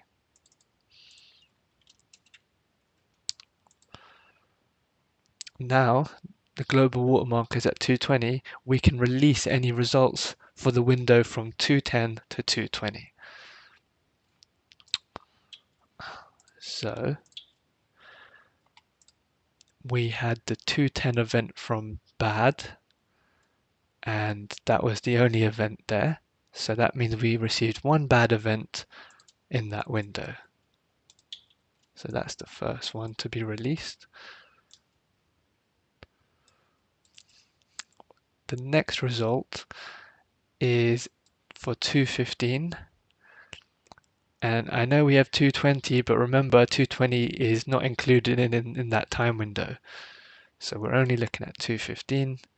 So that gives us a count of events of 1 for blackout. So those two results are omitted. So hopefully that gives you an idea of how watermarks work. Now the key point is, why did it work when we included this with idleness clause? Well, what that's basically saying is if any of our partitions became inactive, meaning they received no events for a period of time, say for example we go back to here where it had partition 2 had received no events, that clause, that statement says, okay, partition 2 has become idle because for 5 seconds it hasn't received any events. So you can ignore the watermark from partition 2. So now when we're working out the global watermark, we're only looking at partition 1, 3, and 4. We don't even need to look at partition 2's watermark. And so that is what allows the watermark to continue to progress and results to be emitted.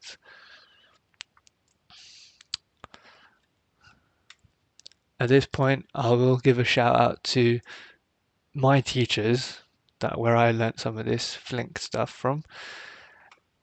David Anderson, he's got a very good course on event time, stateful processing. I highly recommend you check it out. I'll put the link in the description. Welcome back, guys. Today we're going to be looking at how we can use window functions to get average half-hourly values. In particular, we want average wind power for each half hour.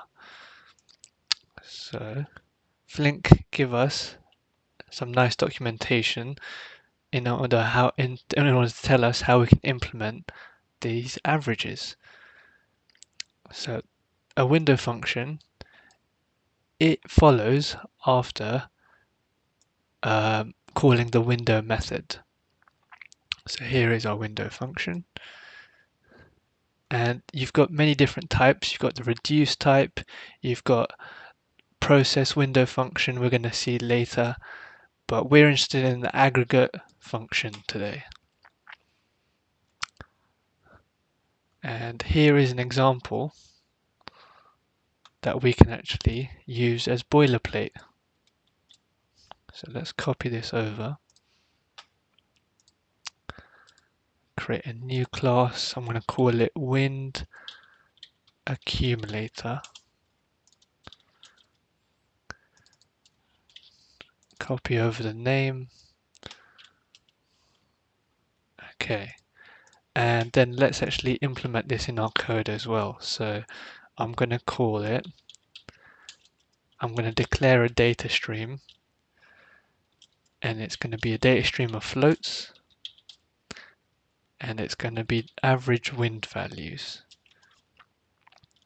So we're going to take our stream of reading instances from the last section, and then we're going to apply a window function. We're going to do window all because we don't need to group by any particular keys here. We've only got the wind generation for one neighborhood. So I'm going to leave that as it is. The window size is going to be time.minutes 30 minutes. So each window is 30 minutes long. And then we can apply our accumulator function. Sorry, new wind accumulator, and then end. And then we can print our averages out to the console. So now let's go to our accumulator class. And here you can see a lot of data types. There's a lot going on. Let me zoom in.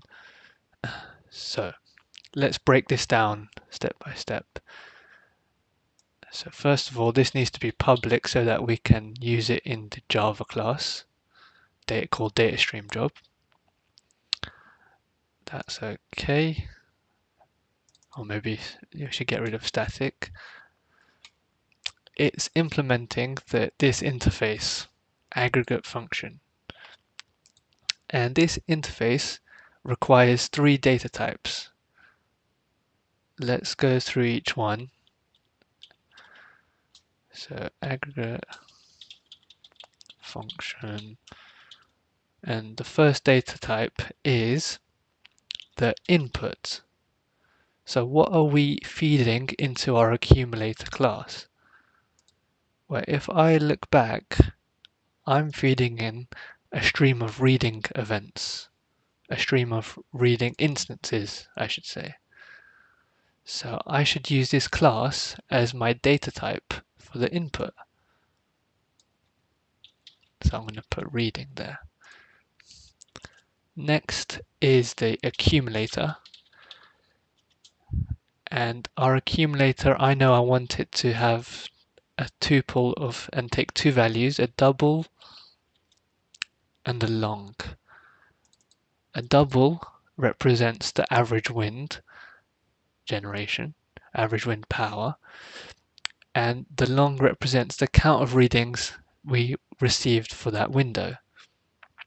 You could put integer also, but Flink recommends long because long allows you to have integers, very big integer values, bigger than 2 billion, whereas integer can only go up to 2 billion. And you can imagine Flink works with billions of readings, and that's why they go for long. And lastly, we have an output or a result. So our result is a float value, hence why we declare it as double. The result is going to be the average wind generated in that window. Okay, so now we can slowly start to work through each of our methods. So the first being the create accumulator method. Create accumulator. It takes in no arguments, but it returns an accumulator. We know from earlier that our accumulator should be of this data type. So I can change this like so. It's asking me to import the class. Let me import it from here. Okay. And it return new tuple, and right now it's giving us 2 long values in the tuple. We know we want a double for that first value, so I'm going to change that to 0.0. So that's a nice float value that we can use. And what does this accumulator represent? it's basically sum of wind and count. So what is the total wind power that was received for that window, and how many readings did we receive in that window? Fine. Next method is the add method. Actually, while we're here, I'll say, so at the start of each window, Flink will call this create accumulator method, and it will then use that accumulator for all the other methods, like the add method. So the add method takes in two parameters, the first being input and the second being accumulator. By the way, if you're wondering how do I know all of this, I'm going to put the link in this description. You can always check out the Flink documentation, and it can tell you exactly what the data types are: input, accumulator, output. In your own time, I recommend. And that is it. So those are the parameters, and we're returning back our accumulator. So let's change the data types first. So because we're returning accumulator, I know I can change this to what we had earlier, which is this. Then I know that my first parameter is going to be input. Input is a reading class, so let's change this to reading. And then I'll change this to reading also, just for so it's more clear what we're doing. And our accumulator again is a double value for the first value. Okay, and let me change that to reading. I'm going to use wind there. Okay, so every time we get a new reading and we pass it to our aggregate function over here, the add method is going to be called. And what the add method does is it adds the current sum of wind, that's F0 there, with the reading, the wind power for the new reading. So let me change this to new reading to make it clearer.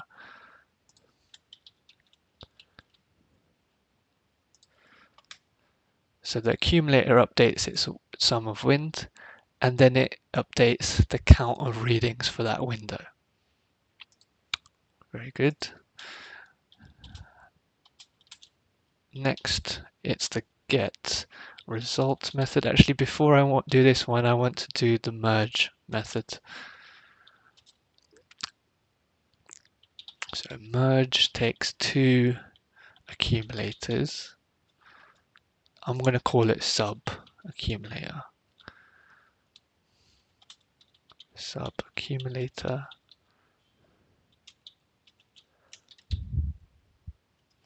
And then it returns the total accumulator later.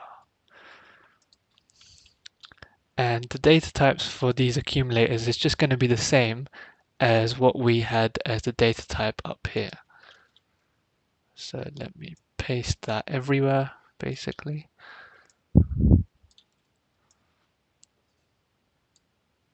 Super long. All right. And this is fine as it is. So the merge method, first of all, Flink uses or may use many sub-accumulators when keeping a track of the results for that window. So it may use multiple sub-accumulators. So before you actually ask Flink to get the result for that window, you need to tell it how to bring those results together. And this is what the merge method is doing. So it's saying add the sum of wind from the two sub-accumulators, and add the two counts for the two sub-accumulators, and return that as a tuple. And that will be your total accumulator. And now we can finally use the get result. So get result is taking that total accumulator and then returning your result, which in our case is the average wind power. So I can change this to double because I know the data type for my accumulator. I don't need this casting to double anymore. I don't need the brackets. Put brackets here. So at the end of the window, Flink will call the getResult method, and that's going to divide the sum of wind, that's F0, by the count of readings in that window. And that will give us the average wind power in that half-hour window. I seem to still have some errors. Hopefully, yeah, just had to import that class. So now we can run this Flink application. So it's all looking good. Have I changed? Let me check if I've changed my Python scripts. No, I need to. So first of all, we need to change this to use the faster Python data generator. So I'm going to call this slow, the one that we've been working with, and I'm going to change this name to Python Producer. So now we are using the faster data generator. See, it's only sleeping for a very short amount of time, and then it's sending more data at an accelerated rate. So now we need to rebuild this Docker image for our Kafka Producer. So let's go over and do that. So we go Docker, make sure you're in the current right directory with your Docker Compose file, and then you can run Docker Compose up -d -build,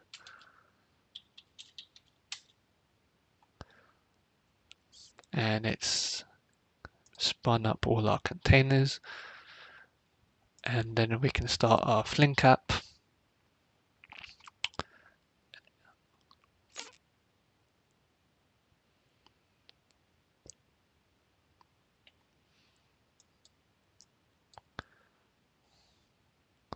And you can see we're getting float values printed to the console. And what are those float values? They are from this step here, where we're dividing the sum of wind power for that window by the count of readings in that window. So that's for each half hour a new average.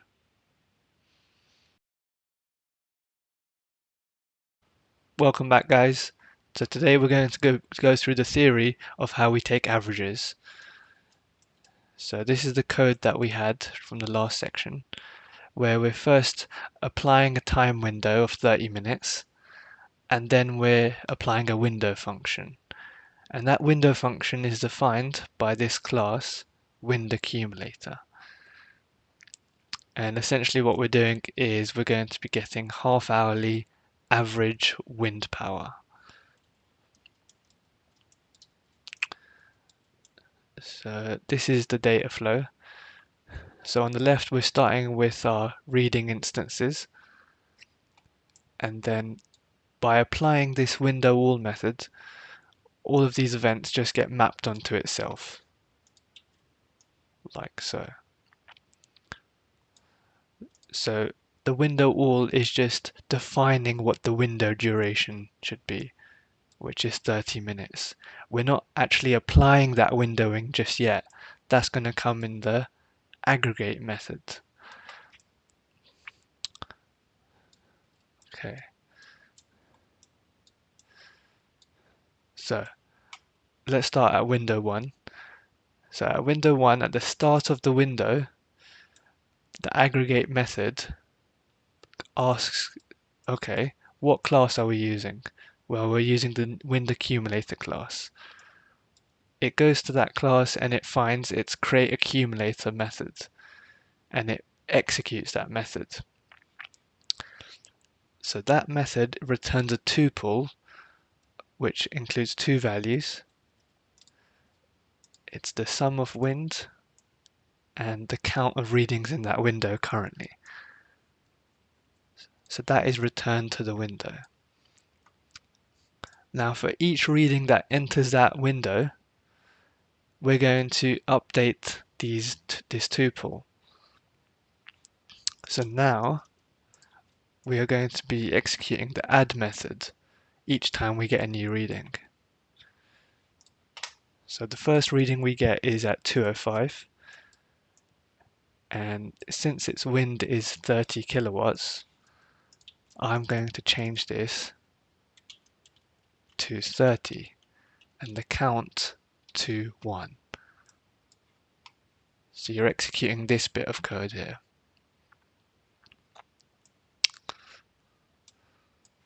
The next event is at 210. Again, the wind is 30 kilowatts.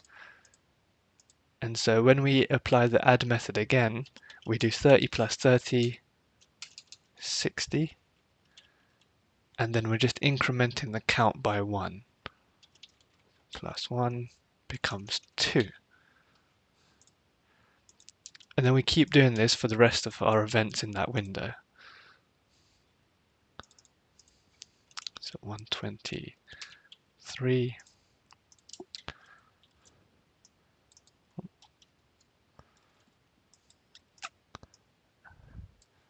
120 plus 40 is 60, and then 4 for the count. And then finally, 160 plus 50 is 210. 4 plus 1 is 5. So far, we haven't actually released any results to the console, because Flink doesn't know if the time window has elapsed.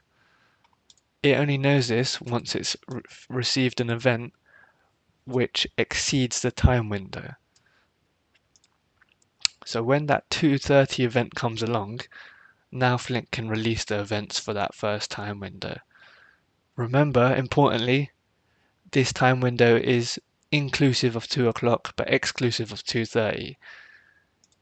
So that does not belong in that time window. So when Flink reaches the end of this window, it applies the getResult method.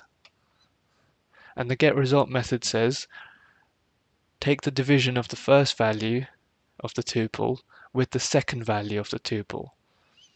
So when you do 210 divided by 5, you're going to get the average wind to be 42 kilowatts. And then the results are omitted.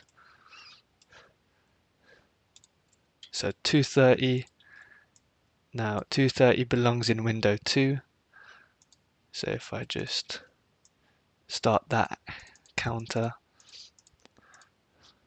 so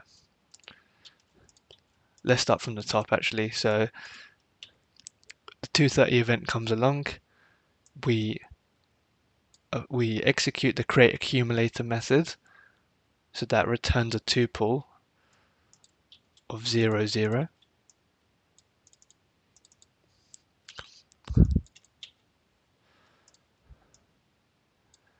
And at the same time, because that's a new event, it's going to execute the add method. And the add method says, okay, just add the new reading's wind to 0, the first value.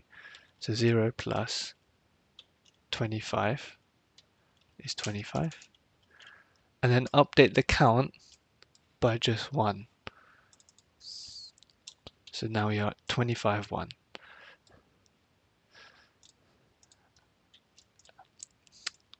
And then like before, for each new event that we receive, we're executing the add method and we're updating this tuple. So 25 plus 50 is 75, and the new count is 2. And then the next event is 305. So now again, Flink knows that window 2 has elapsed, so now it can release the results for this window 2. So 75 divided by 2 is 37.5, and that's our average wind for window 2. And then quickly, let's do another one. So window 3, we're going back to creating an accumulator.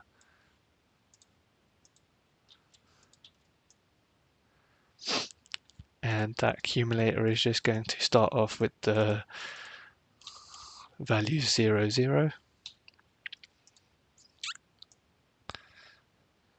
And so the first value, we need to then execute the add method. And that's saying add 30 to the sum of wind and add 1 to the count. Then the next one is 325. So we're adding 40, and then that becomes 2. And Flink is waiting for the window to elapse again. So by the time 335 comes along, Flink knows it can release the results for window 3. And so it's now going to execute the getResult method, which is basically taking our average. And so 70 divided by 2 is 35.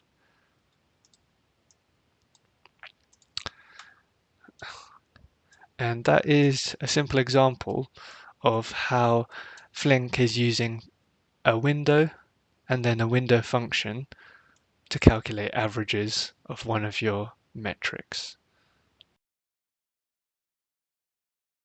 We eventually want to be able to work out average solar, average energy sent to the grid, average energy that we actually bought from the grid, maybe average electricity price, a lot of averages basically.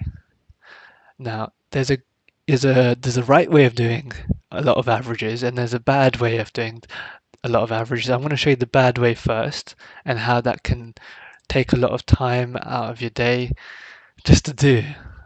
So I might time lapse this section. So create new function called averager.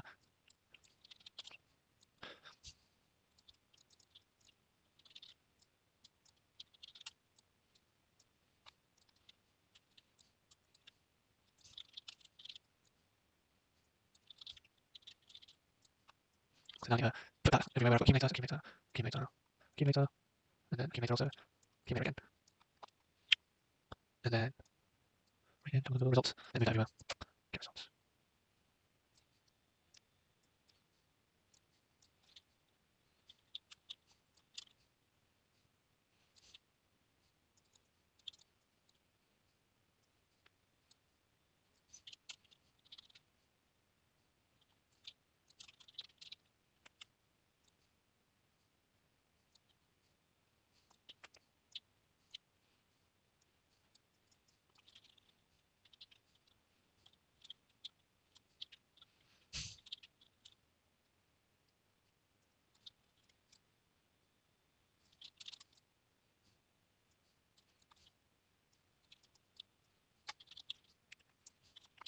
Okay, I'm finally come to the end of it.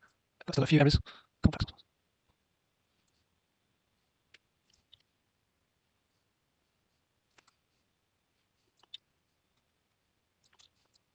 Okay, so I've finally done it.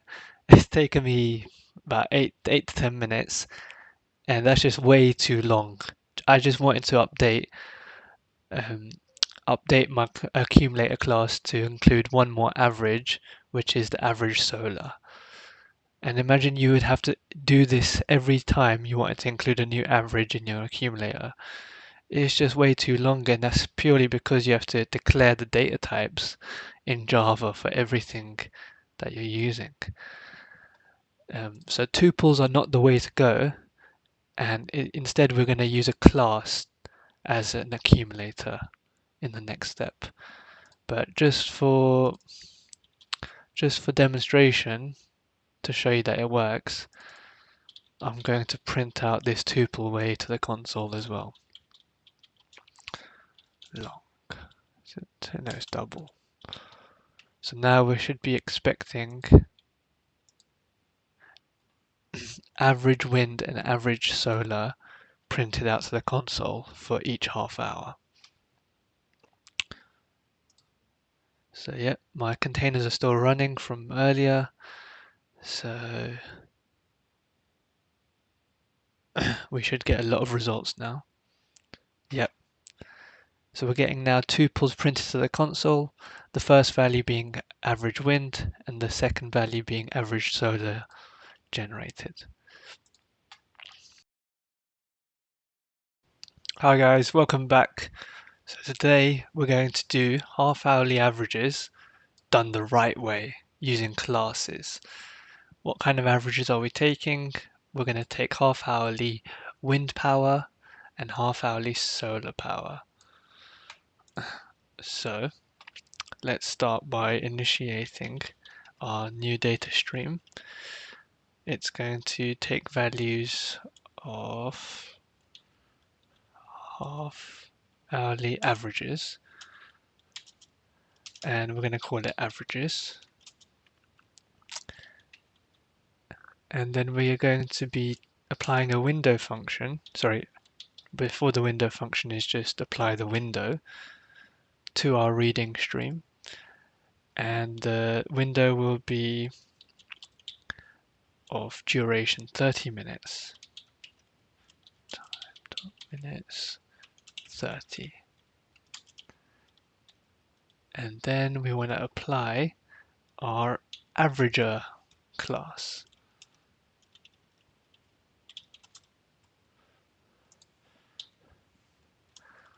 And then we want to print those averages out to the console.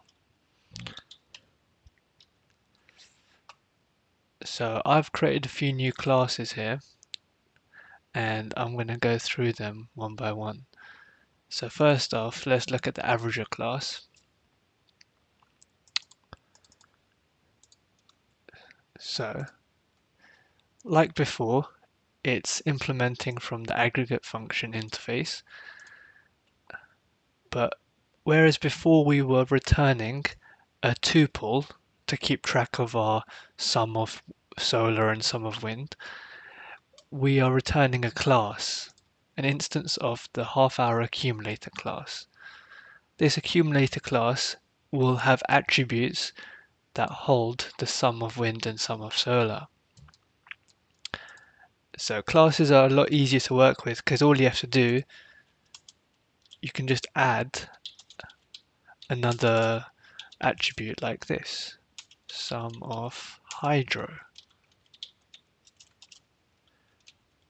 And that way you can keep track of how much hydro generation the neighborhood had in those 30 minutes. So classes are very flexible.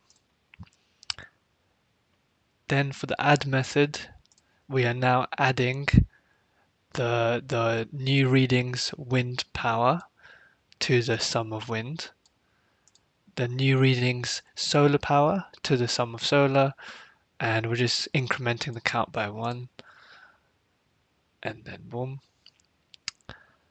Merge method is doing a similar thing to the last section, and the get result method is where we actually return the averages, and the averages is actually an instance of this class, half-hour averages. And so half-hour averages, I can get rid of this. Half-hour averages just holds our average wind and solar. So we are populating these attributes here in that calculation. And then we're returning an instance of this. And so when we print instances of this class to the console, we're going to see strings like this. where we can print out our average wind and average solar.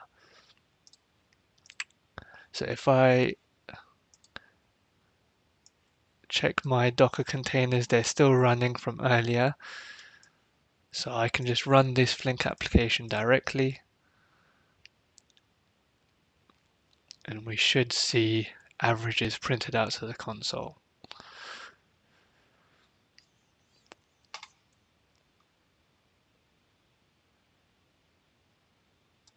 Yep, so average wind 93, average solar on the right. And again, it's printing this out for every 30 minutes of data generation. That again, remember, we're using accelerated data generation, so that's why we're seeing results emitted every roughly 5 seconds. Okay, so this is great. It would be even better if we could add some context as to what window this information is relevant to. So it would be great if we could have a window, an extra comma, window start 12:30 to signify that these results are for the window from 12:30 to 1 p.m. So that's what we're going to do next.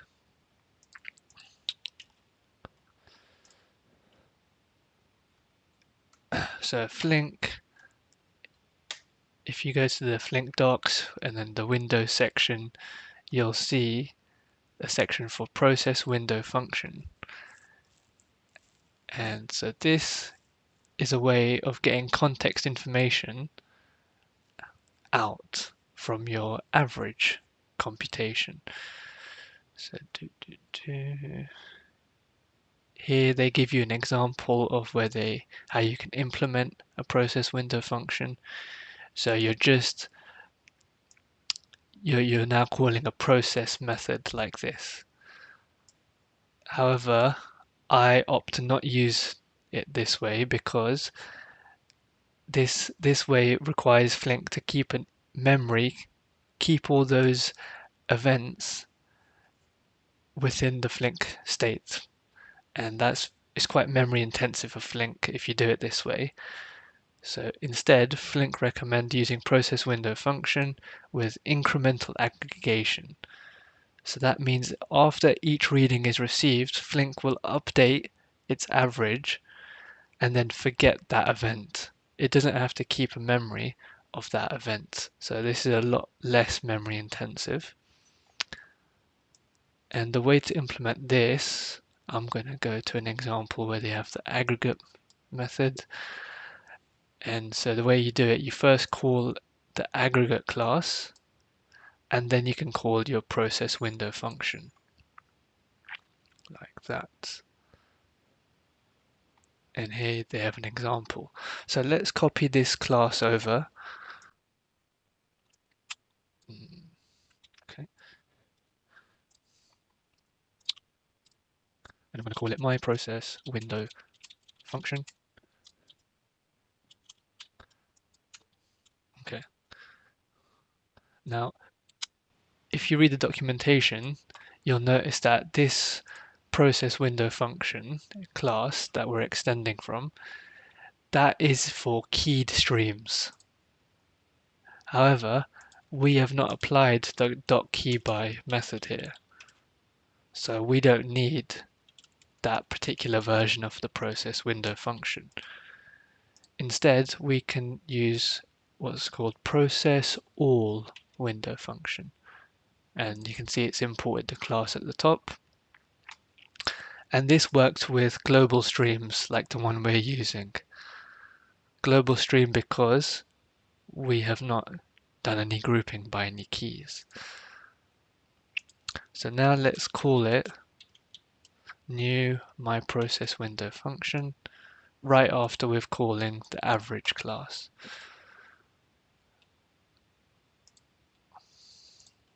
Okay, so let's put a bit of context to this class and what data types it expects. So process or window function, and it expects 4 three data types. So the previous window function expected 4, but because we changed it to all, it's only expecting 3, and that's because this third one is going to go. I know this because I checked the Flink documentation, and if you go to this class, you can see the 3 data types it expects. It expects the input, the output, and the window class. So let's put that in. So it expects the input, the outputs, and the window class. They've already given us the window class. That's fixed. The input is going to be whatever the output was from our average function. So that was, well, it previously was the result, which was of this class. However, we don't want to compute the averages in this class anymore. We're going to compute the averages in the process window function. And I'll show you why that makes sense in a bit. So I'm going to change this a bit. We're going to say return accumulator. Yeah. And now we can change the data types there, change it up here. I'm even going to change the name of this class to accumulator because I think it makes more sense. We're doing accumulating here, and then we're going to average in that process window function. So let me change the name here also.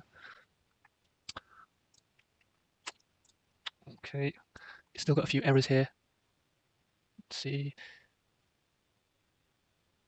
It's the name of the file needs to match the class name. So let's refactor. No, that didn't work. Rename file. Okay, rename file. Okay, let's focus on our process window function now. I'm going to delete the boilerplate code that we've got here. So let's work on our data types first. So the input, as I was saying, the input for the process function is whatever the output was from our accumulator class.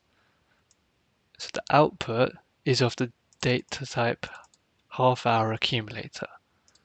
So let's put that there.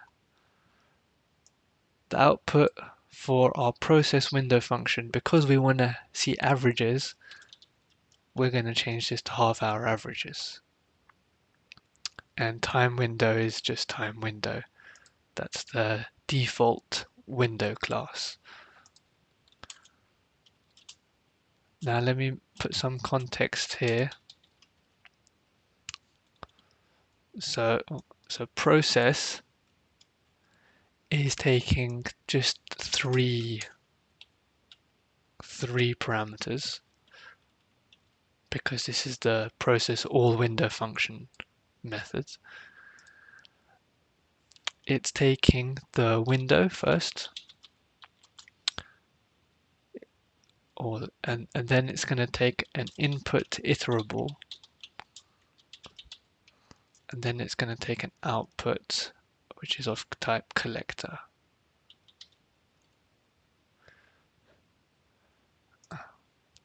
So we know that the input is half-hour accumulator, and we know that our output is going to be of the type half-hour averages. So I can put that there. Import class. Which one do we want? That one. Make this public so we can reference it in our stream job. Okay, so now it's time for the actual logic. So we want to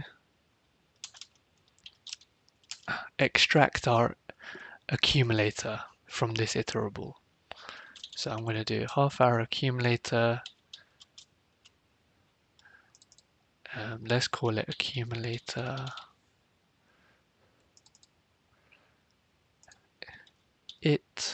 So accumulator iterable. So accumulator iterable, take the next value.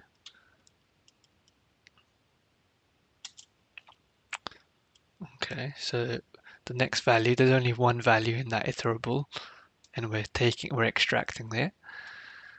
And then we can assign its values to an instance of our half-hour averages class. So let's do that. So averages, half-hour averages is equal to a new instance of that class. And now we can start assigning values to averages. So average solar is equal to the accumulator's sum of solar divided by the accumulator's count. That makes sense. That's your default formula for average. Then average wind is going to take the value of accumulator sum of wind divided by the count of readings in that window. And finally, you can return those averages.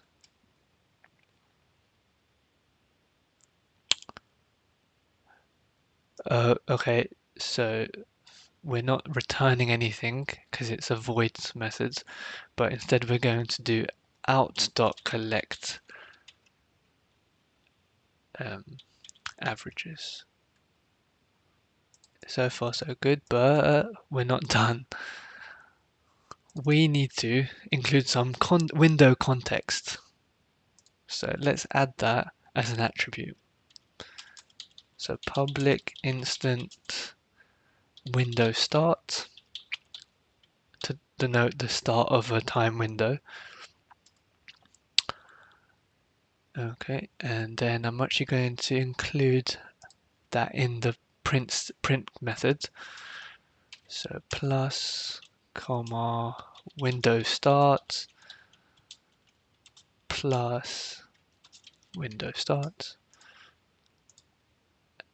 And then here, I can include that window context. So let's do averages dot window start.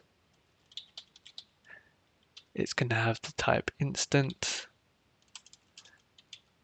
and we want to use the off epoch milli method.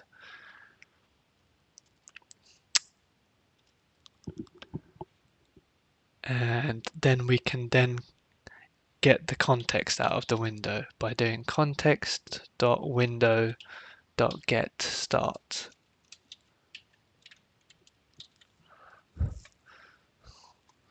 So the context is automatically passed into our process window function. It's automatically passed into our process methods, and that's where we can get the start of the window out from. And then we're then assigning that as an attribute to our half-hour averages class instance of that class. And then we're going to do this line, and that should print our context window information along with the averages. So my containers are still up and running from earlier, but if yours are not, then just get them up and running by doing docker compose up.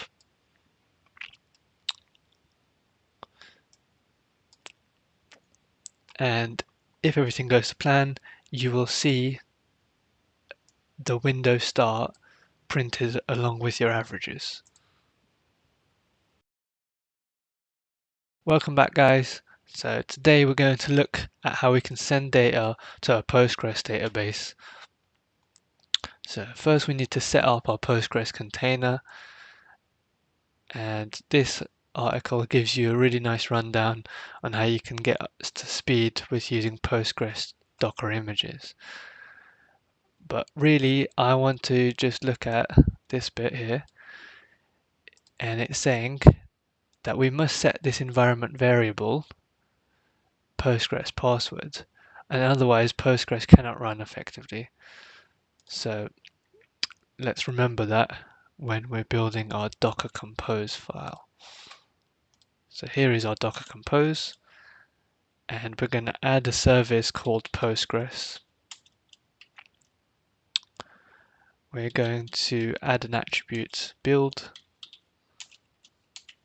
and its context will be the directory called Postgres. Next, we want to specify our environment variable we just saw, which was Postgres_password. And bad practice, but I'm going to set the password as password. And finally, let's add our Postgres container on the same network as all the other services.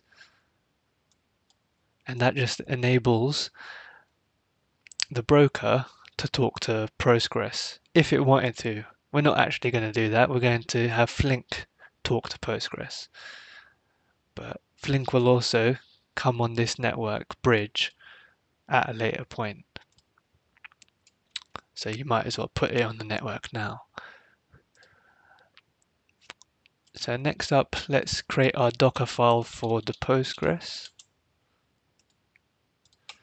So Docker file,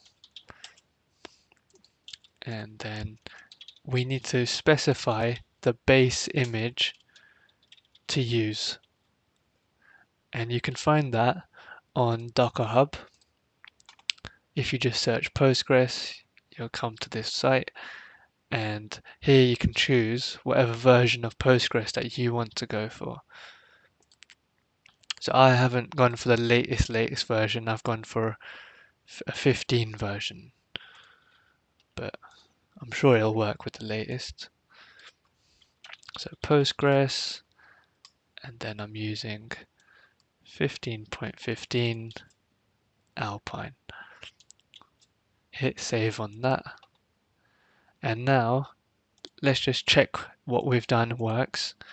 So let's make sure no running containers are up and running. And now we're going to do Docker Compose up -d -build. The service name being Postgres. And then hit enter. And so it's creating our Docker image and it started our container. So let's just check it's still up and running, which it is. So we can move on to the next step. So it would be great if our Postgres instance was ready right from the get-go with a database and a table and it was ready to accept the data that we want to send it. And the data that we want to send is the averages. So the averages for wind and solar for each window, and each window is 30 minutes long. So we need to make sure these columns are accessible in the Postgres table.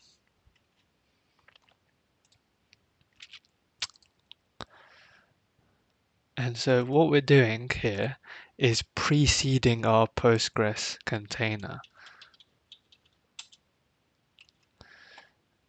So if you was to search this, you could land at this preceding database website. And it basically tells you how you can execute all these SQL commands at container runtime. And so you can automatically, as soon as you hit Docker Compose up, the Postgres container will actually execute all of these SQL commands and get your table up and ready. So we're going to create a seed.sql file similar to this.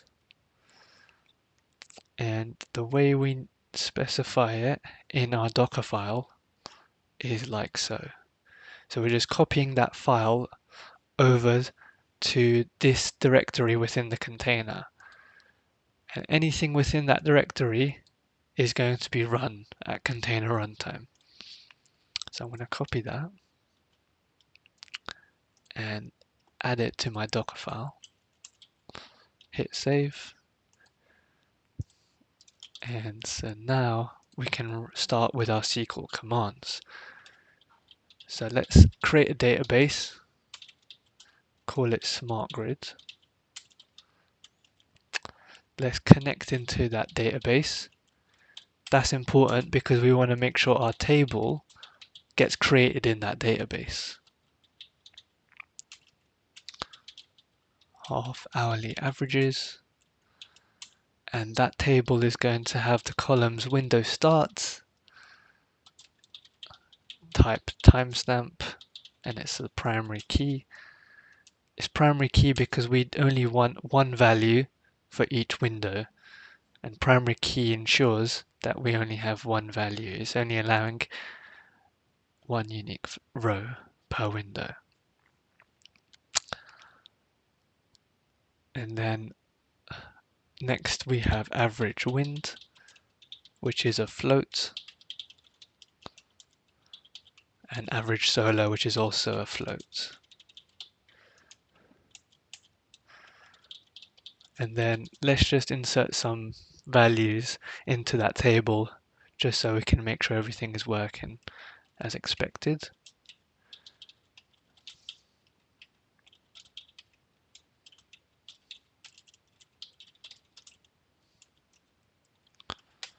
And the values will be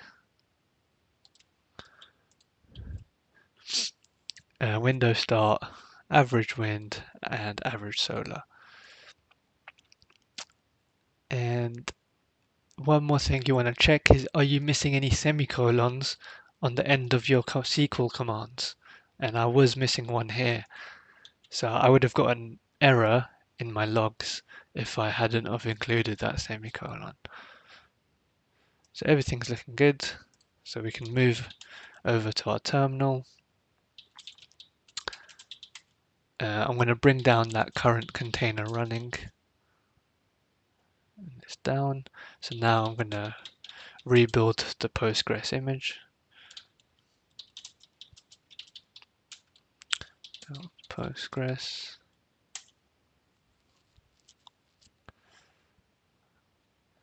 And now I'm going to enter an interactive terminal inside of my Postgres container because I want to see whether my database and table has actually been created. So you do that by running docker compose execute -it the service name followed by PSQL command -u because you want to enter as the Postgres user. And then you can hit /list. That's going to list your databases. /c so you can connect into your database. /dt to display tables. And then if I hit select star from my table name, I should see the dummy data that I put in my table. So all good so far. It's looking good. So now we can get rid of that dummy data because we don't need that. We actually want to send real data from our Flink application. So the real data that we want to be sending are instances of the half-hour averages class. So if you've forgotten, this is what the class looks like. And it's got attributes that exactly match that table that we created. So let's look into how we can insert that data into a Postgres database. So if you look at the Flink documentation, you'll find this Java database connectivity connector. And it basically lets you write data into Postgres, MySQL, all these databases. And the way we do it is by applying this sync method.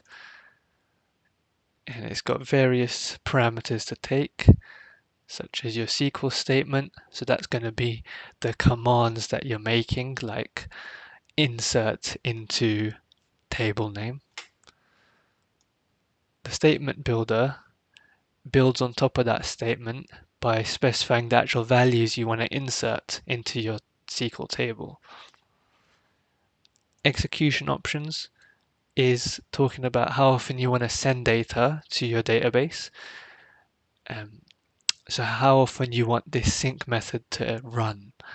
So is it every 5 seconds? Do you want to wait for a buffer of 2,000 records to build up and then send that as one big batch? And finally, connection options, that is looking at your connection configuration to your Postgres database. So we need to add this sync method in our Flink application, and it's going to be applied to our data stream. So if I scroll down, I can find the code to copy.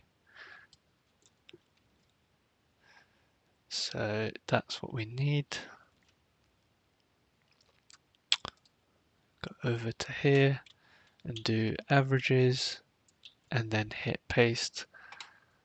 And now you've got your boilerplate code there. Okay. Maybe first I'm going to add my Maven dependencies for these libraries. The Flink docs wasn't too clear about what dependency to add. They're like, add the following dependency to your project, and then colon, and then don't even include the library. I'm like, where is it? Where is it? But I searched this in Google, and then I found this link to the Maven repository. And so this is the dependency we need to add to our pom.xml file.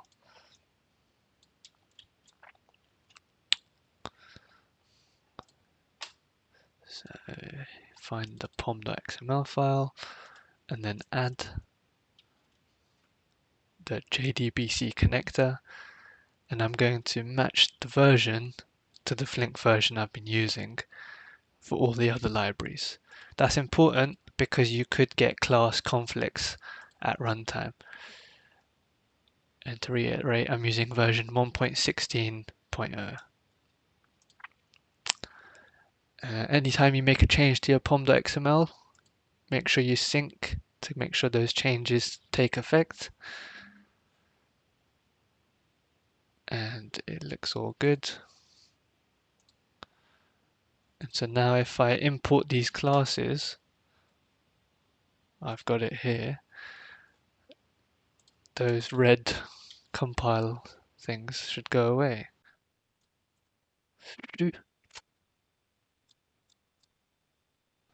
Okay, but potentially it's this scope that's the problem.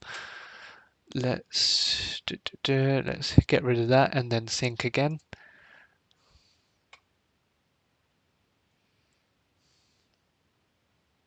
And then hopefully, yeah, it goes away.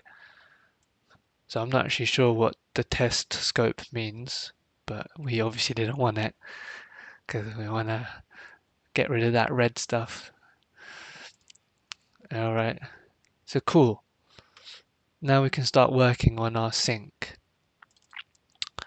So we are syncing instances of this class, remember. So I'm going to change that book to instance. And then everywhere I see book, I'm also going to change that to instance. And there, the Java compiler already knows that instance is referring to an instance of the half-hour averages class. So maybe I will do a bit of split screen here. so we know exactly what data we're inserting. I'm going to get rid of this because I've only got 3 attributes to insert. And those attributes are window start, average wind, and average solar. And so it's saying statement.set and then some index there. Okay, so these indexes are referring to the question marks. So we are basically putting the window start as the value for the first question mark. And first of all, we need to get rid of some of these extra question marks because we only have 3 attributes to insert. And while we're here, I'm actually going to update the table name as well. So half hourly averages, because that's what we called the table within Postgres. You need to make sure these column names match what we had here. So window start, average wind, etc. So I'm going to just update this.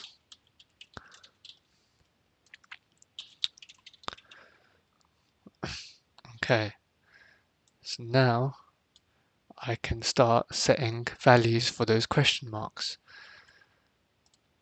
So because window start is of type instant, I need to change this to set instant. Because it's not a long type, it's an instant type. And it gives an error. It can't find the method set instant. So if it doesn't find that, you try set object, and it should be alright. Average wind is of type double, so I'm going to put statement.set double. And average solar is also a double, so set double. So that is the first parameter done, or the first 2 parameters. So the SQL statement and the statement builder. These 2 are tied together, they're working together. Next, it's the execution options, where we're just saying how often are we sending data to Postgres, and this batch size is basically saying wait until we receive 1,000 records, so just build up that buffer, and then send that as a batch to Postgres. Now that's going to take that's going to take a very long time because you're going to have to wait for 1,000 half hours. It could take very long to wait for that buffer to fill up. So I'm going to change that to 1. So as soon as we get a new average in our data stream, we send that to Postgres. This is all fine.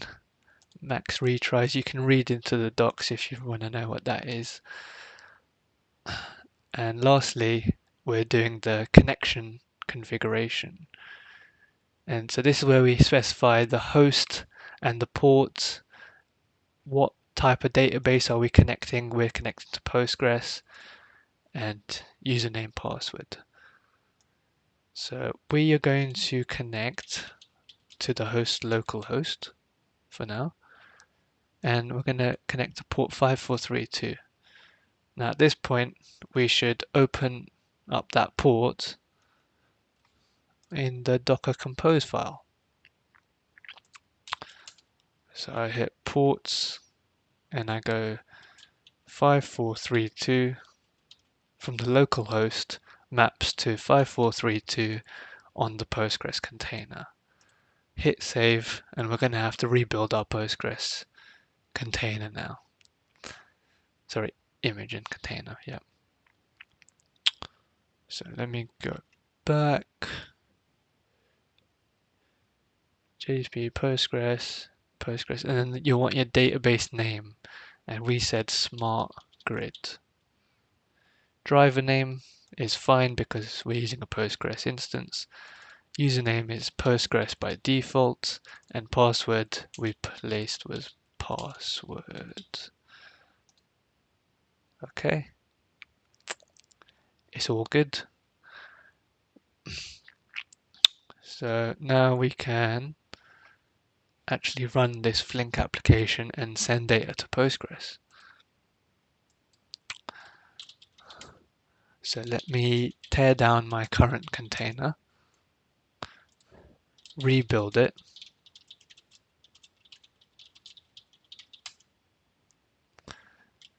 what's wrong? Spelt Docker wrong.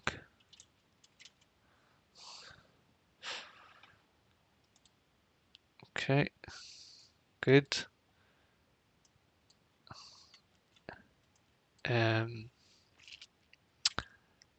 I just realized I need to also run my Kafka Producer to send data and my broker. So let me run those two as well. So they're also up and running. So they're all ready. And now I can execute my Flink application. And if it doesn't throw any errors, we should see data in Postgres.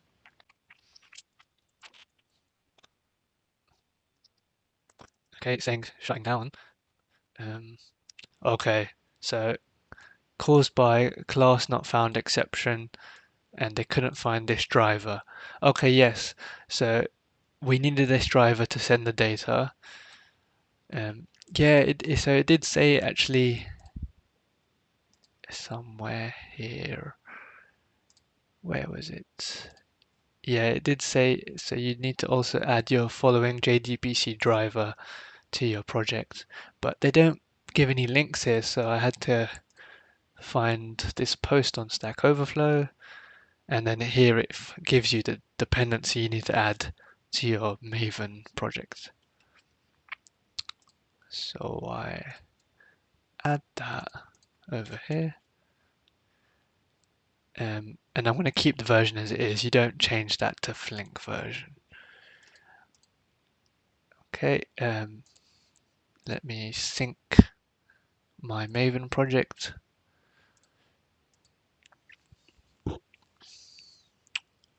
Okay, that's synced. Now we can run the application once more. Right, okay, so we're getting one more error, which is saying can't infer the SQL type for an instance of java.time.instant. So it's saying it's trying to take our instant type window start and insert it into the SQL table as an object, but object doesn't map to what SQL is expecting, which is a timestamp type. So let me change this to set timestamp. Yeah. And then obviously this is not a timestamp right now, but eventually it will be. If we do timestamp.off,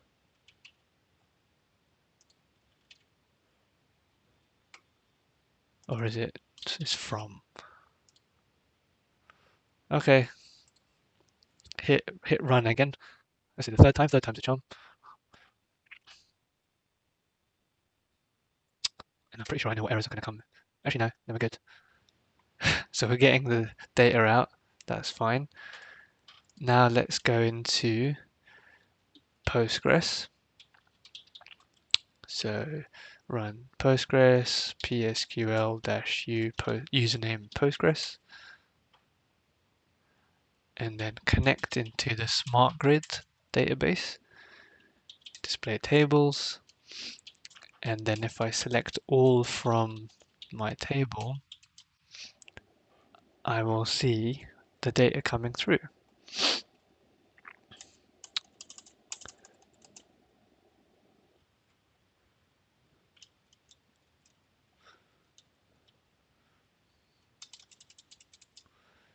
The data is coming in slightly different order than what you might expect, and that could be because of the way we're sending the data here with batch interval milliseconds.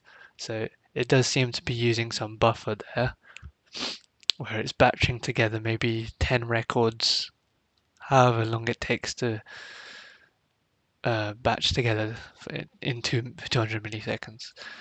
So that's fine.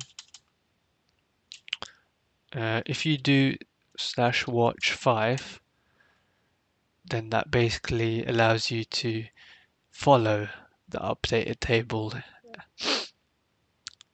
Every 5 seconds it updates. Okay, so now it's seems to be sending data in order.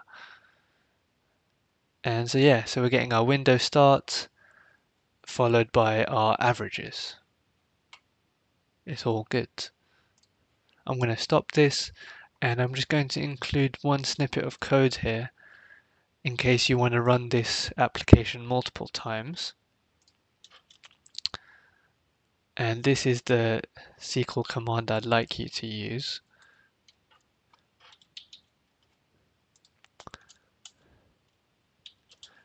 I'll put the old one there. Old one.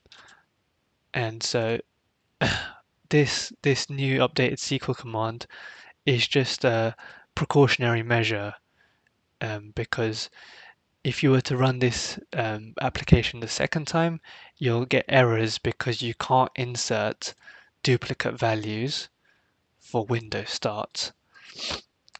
And that's because we set it as the primary key when we were setting up our table. And so this SQL statement saying if there are any conflicts, meaning if there are any duplicates for window start, then just update the data with the new averages. And now if you was to press run, the application would run just fine. Welcome back everyone. So our setup currently is looking like this. We've got the producer sending data to the broker, who's then passing that data on to our Flink processor that's running on our local machine. And then that is then sending data to our Postgres database that is in a Docker environment. And so currently we have the data in our database like this. Now in this session, we're just looking to containerize our Flink processor. So hopefully by the end of this, we should have our first 4 services all within the same Docker environment, within the same network. So to start off, if you search Flink container in Google, you'll get to this page. And it basically tells you how you can containerize your Flink application and set up a Flink cluster using Docker images. And so there's 2 ways of setting up your Flink cluster. One is application mode, where your Flink job is built into your Flink image. And you do that by mounting your artifacts on your local machine to this directory in the container. And then by executing this command, Flink will start whatever job you specify here. Now, because I'm not using the latest image from Flink, I don't have this command built into my Flink image. So I can't use the application mode. I have to default to session mode. And this is where you spin up your Flink cluster using the same 2 services, which is Job Manager and Task Manager. However, to actually submit a Flink job, you need to use the web UI, and there you can submit jobs. So let's get this going, starting off with our Docker Compose file. So if we add our 2 services there, so Job Manager and Task Manager, we're going to use the version of Flink that we have been using in our Flink application, which is, we specify it here under Properties, Flink version 1.16.0. So I copy that put that as the tag.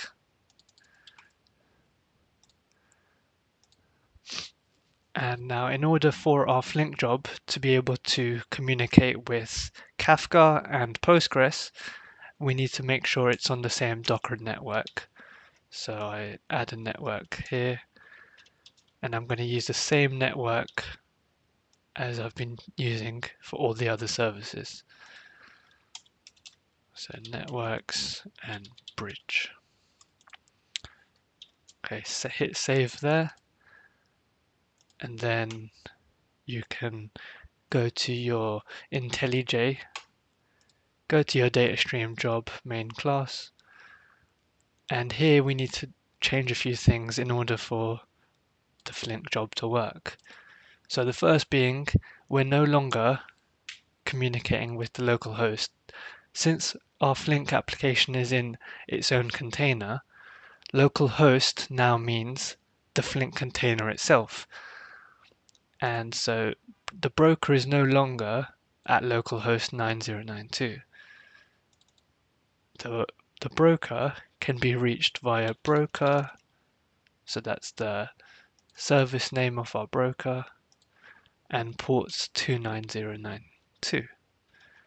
And if you remember from our Docker Compose, we had this variable for the broker, which is Kafka advertised listeners, and it was the ways in which this broker can be connected to. And so now we're going to be using this host port combination. So that's good. And we also need to change how we're communicating with Postgres. So here in our sync, we need to change this to the name of our Postgres service, and we can leave the port as it is. And because Flink is now on the same Docker network, it can reach Postgres via its service name. So now let's spin up all of our services. So go docker compose up -d -- build.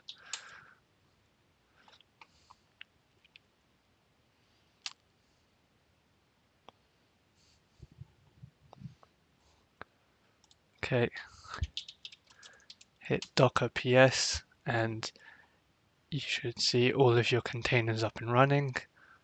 So that's good. Now we need to submit our Flink job to the Flink cluster. Now in order to do that, I'm going to go over here to Maven, my Maven plugin, and hit Maven package. And what that's going to do is build a jar file for our Flink job. And the jar file is the single executable file that Flink needs to execute the Flink job. So I'm going to hit package, and we should start to see a target folder get populated.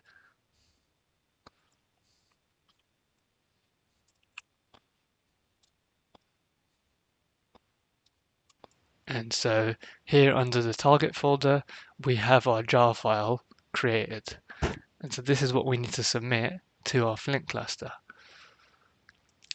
For those who are not using IntelliJ, you can do this via the command line. You can create this jar file via the command line by running maven package, and that will do the same thing. But IntelliJ just have that plugin built in, so it just makes it a little easier.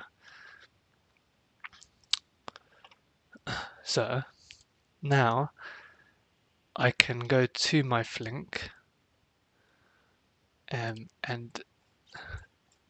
how I can access my Flink job manager is by accessing the local port 8081,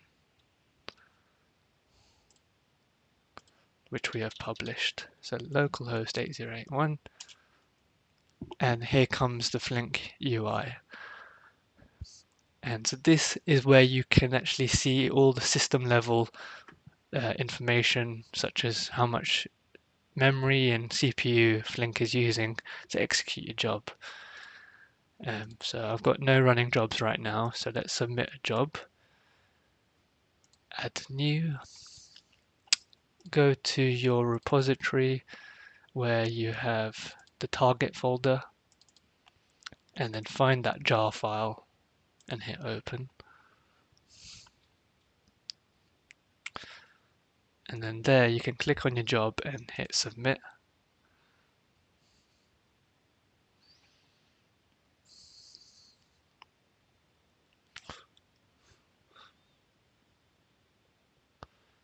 Okay, and then you should see a running status to indicate that the job's running just fine. If there are any errors or something wrong with your code, you can go into exceptions, or job manager log will tell you if there's any errors as well. But if everything's running fine, what we can do is enter the logs of our task manager. So we do docker compose logs. I'm going to do -f because I want to follow the logs in real time, and hit task manager. And here we're seeing the averages printed out to the console. Just like we had the averages printed out in the IntelliJ IDE, we're having the averages printed out the same way here. So you can sort of think of the task manager as the console of the IntelliJ IDE here.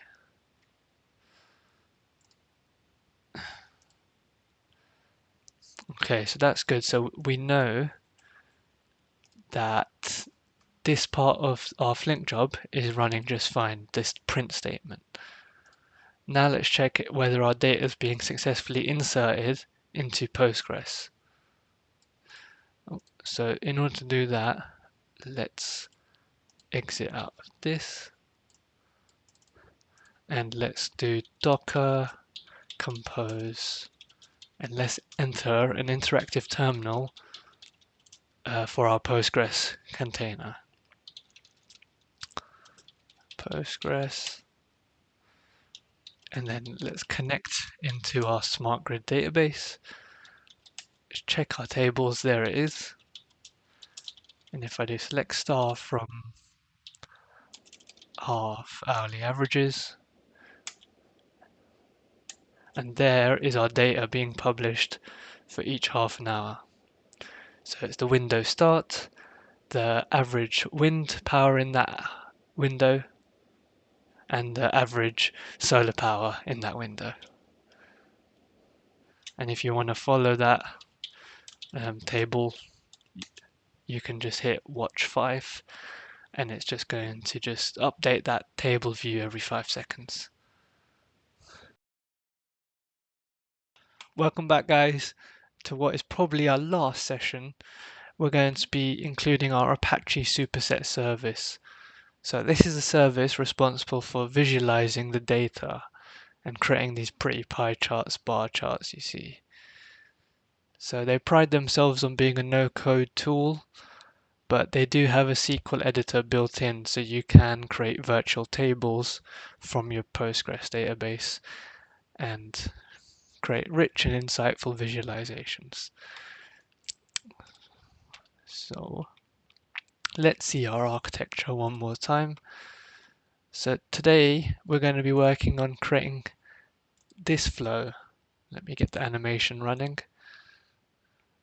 Looking nice. And so far, we're just sending our data to our Postgres database. Now, this is just half hourly average data, but we're going to extend this to also send raw readings. Now, in a production environment, this could be overkill because you don't want to take up too much disk space on your Postgres instance. But for our use case, it's not too heavy. The pipeline can handle it. So this allows Superset, which also lives inside our Docker network, to read the raw readings, aggregate, and create pretty pie charts like the one we've got here, where we're showing event count by fault type. And so it's actually showing quite a few blackout events, which is worrying.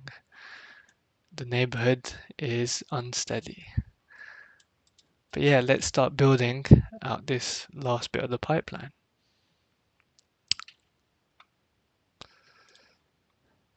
So the first thing we need to do is set up our data Postgres instance to create another table at runtime.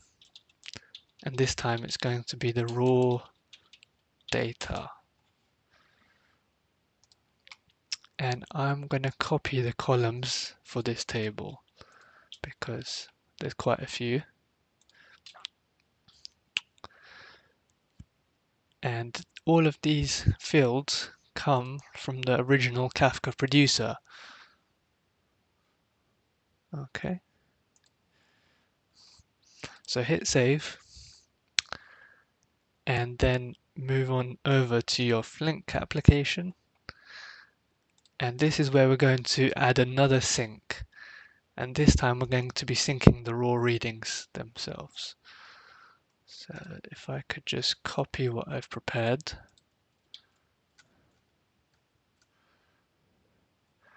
So now, if you remember, we have our reading stream, and that is a stream of reading instances.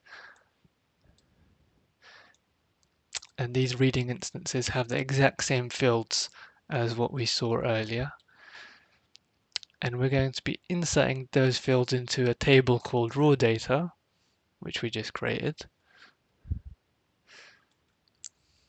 And we're using the same convention as we did with the half-hourly averages, which was down here. Okay, so there's nothing more to do but to package up our application by hitting package. And if you remember from the last section, that's just creating if it's not existing already, or updating this jar file. So build success, that's good. And so now we can spin up our containers. Now Superset has its own Docker Compose file. Let's say clear, cd clear. Okay, so in your project root, if you want to get up and ready with Superset, you need to run this bit of code. And you need Git installed to do this. But I've already done this step, so I can go straight to the next bit, which is this.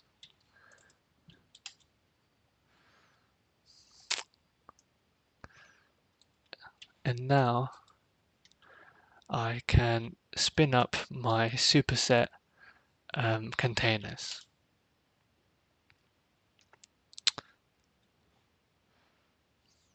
Okay, so notice how we're using a different Docker Compose file to the one that we had created.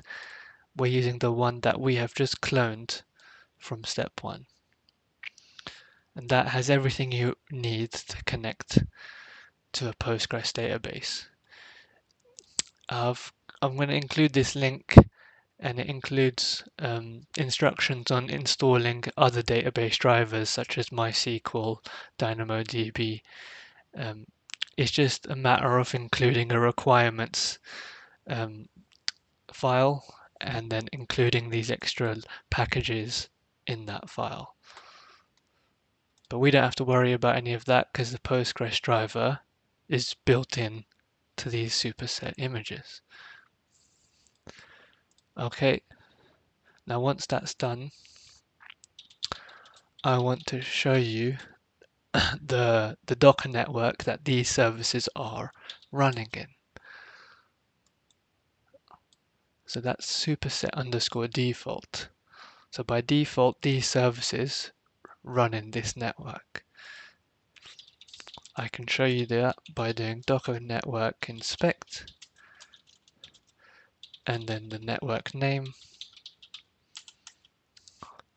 And if I find the container section, you can see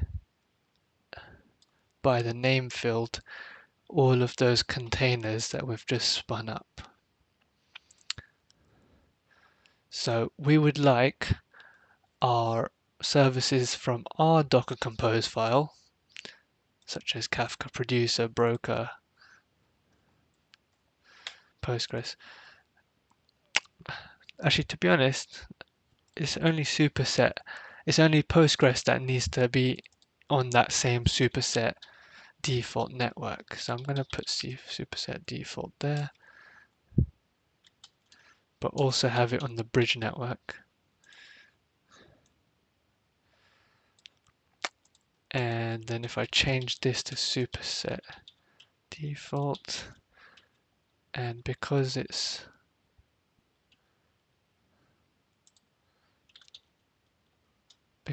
an external network, we put external true. Okay.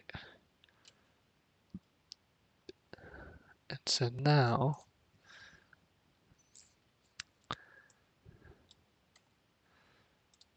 now if I run docker compose up-d, we can spin up all of our services. Okay. So the first thing we need to do is go to our localhost 8081, I believe. And that is for our Flink cluster. And we need to submit that jar file. So streaming, and then Flink processor, under the target folder, you've got this jar file. You want to submit that. So what that's doing is that's going to send that job to the Flink cluster, and then that job will start to send data to the Postgres database. And then we're going to move on to Superset in just a sec. So hit submit.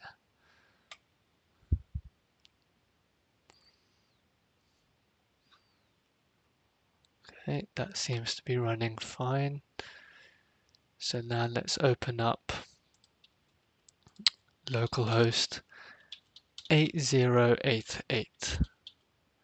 And this is where Superset lives. Okay, now I've already logged in from earlier, but if it's your first time, step 3 tells you the default username and password.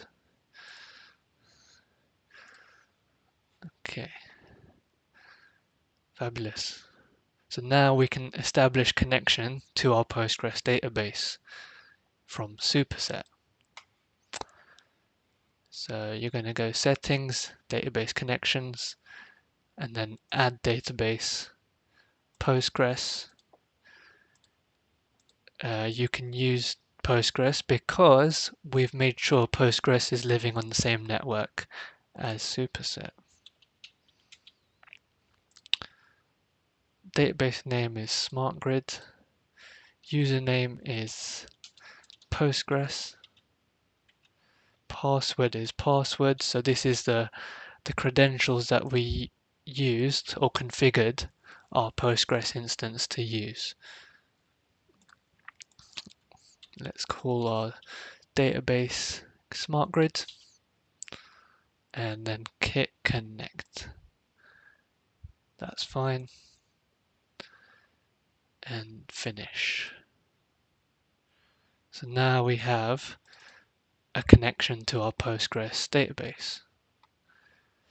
So next up, you want to head on over to datasets and create dataset.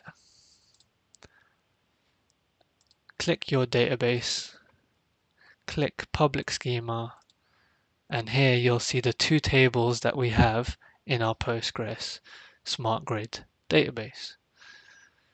And we want to go for raw data.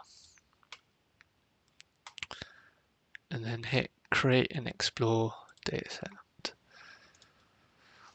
choose dataset, raw data,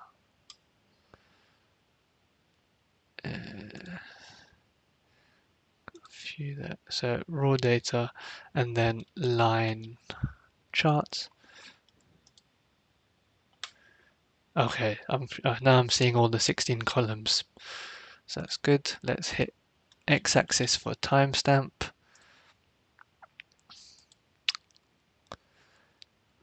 And we want data every one dot every 30 minutes. So 30 minutes. Metrics, we are going to be doing average grid export, average grid import, all of these things. So let me go and add these. So grid in and do average.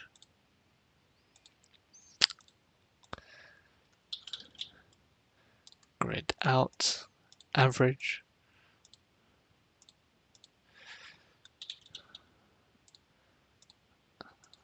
Average solar.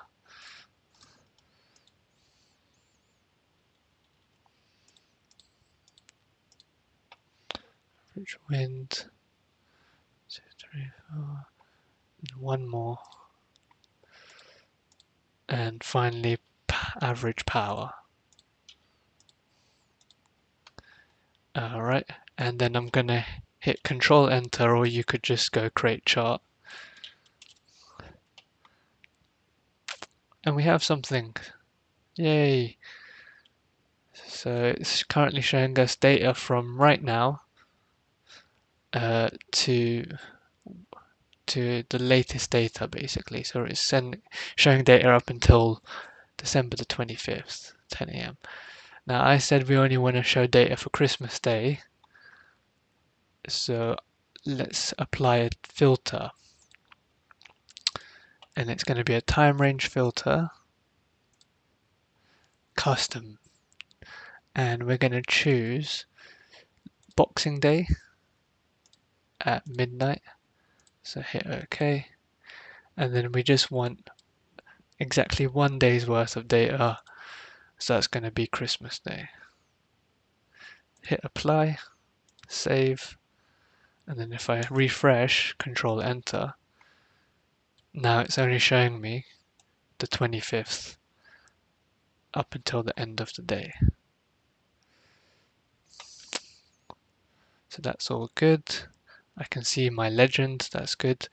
Now it would be nice if I could change grid out and grid in to be a bit more representative. So instead of grid out, I want grid export. I can do that if I come to metrics and then hit the pencil icon. I can change the label. So I'm going to change it to grid export kilowatts. And let me do the same for grid in. So average grid import, and then hit save, Control Enter, and it will update those labels. Alright, this is looking good.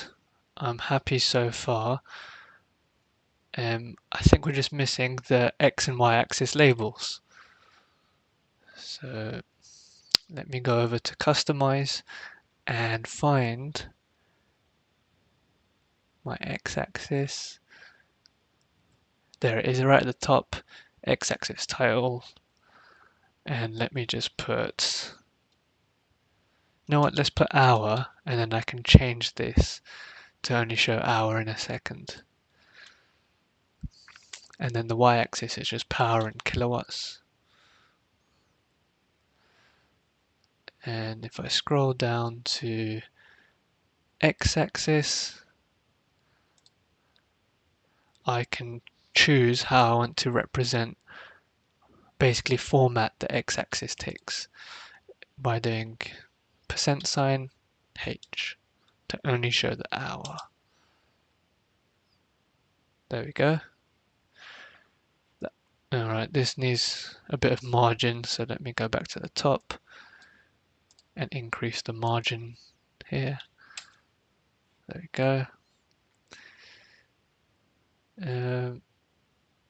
I'm happy so far.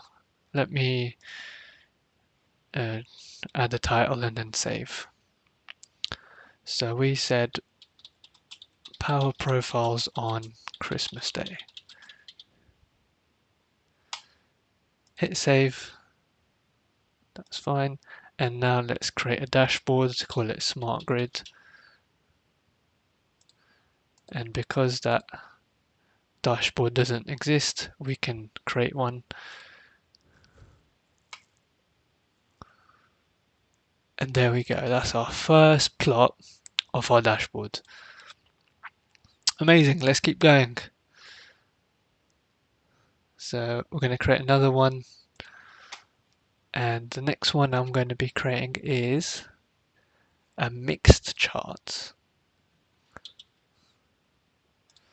So again, choose your data set and then choose mixed chart. All right. Now on this one, I want to show the grid export as bars and then the wind generated as a line going through those bars.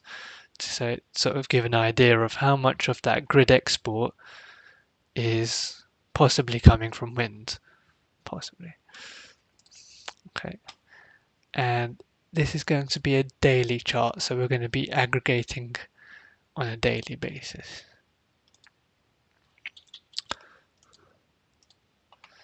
So yeah, time, grain, day, so that's daily, good. Query A, and then you've got query B. I don't know which one is the bar by default, but let's go ahead. Let's choose. So grid export, and let's choose average daily grid export. Okay, that's fine. Then go to query B, and then we want to add wind generation. So this is average daily wind generation. Hit save, create chart. Okay, so they're both lines for at the moment. Okay, so I want to make the blue line into blue bars. And I can probably do that in the customize section. Yes.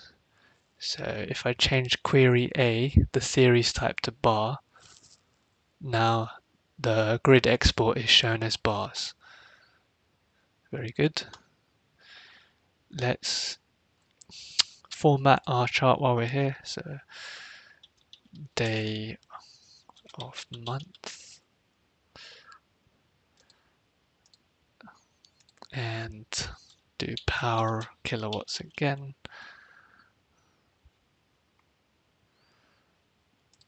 I'm going to change these labels as we did earlier. So average grid export. And let me change this to average wind generation.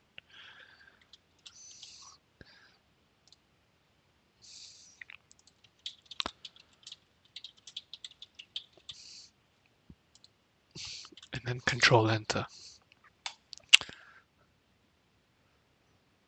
Okay. Yeah, I'm happy with that. Let's move on. But I will note though that this chart is constantly updating with the latest data. So as I create new visualizations, we'll start to see more bars populate here for 28th of December, 29th, and so on and on. And that's because the query behind this chart is being executed, say every 30 seconds or whenever you press refresh. And so that's constantly going to re-execute that query and re-pull that data from Postgres. So that's one of the good things about Superset. So let's hit save, and let's call this one wins contribution. I've got it here to grid export, and save and go to dashboard. Okay, cool. Next one, add charts. Hit raw data, and we want a pie chart this time. And we're going to be creating that count of events by fault type that we saw.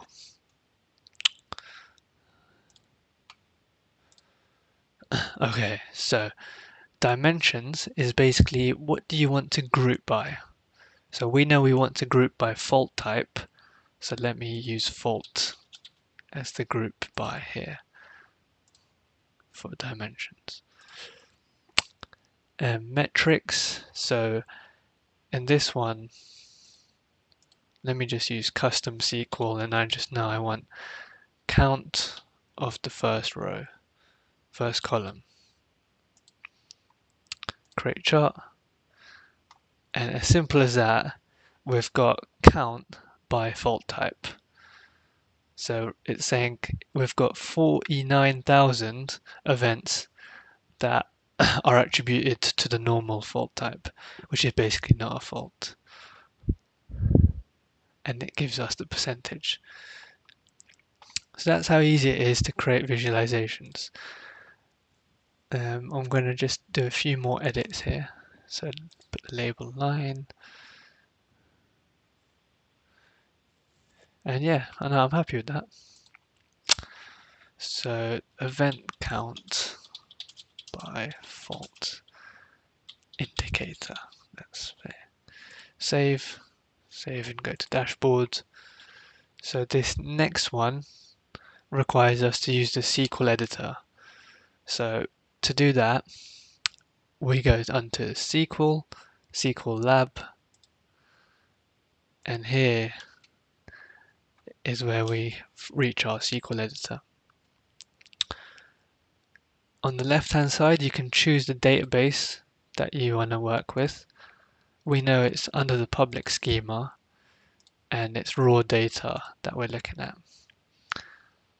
So these are all of our columns that we can reference. So now what we want to be doing here is filtering out any events that are normal, of the normal fault type. So if I hit let's just do include timestamp and then fault indicator, that's all we need, and then do from raw data where fault indicator is not equal to normal. And now if you run out your SQL query, you'll get back only events that are faulty, basically. So any normal events have been filtered out. So this is going to be good when we want to create a stacked bar chart of all the different fault types. So from this query, you can create a chart.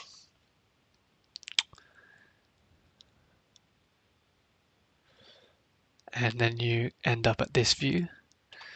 Here you can press view all charts and then search bar chart. Okay, and then on the x-axis we're going to have timestamp again. We want daily aggregations. And as for metrics, we are going to just calculate the count of faults. So if I update the chart, we're seeing a problem here. Our chart isn't comprehending this timestamp column as a timestamp because it's not doing that daily aggregating. I couldn't tell you why.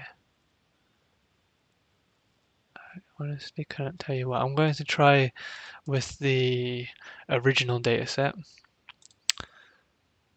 Maybe that could change things. Raw data, click the right one. Bar chart.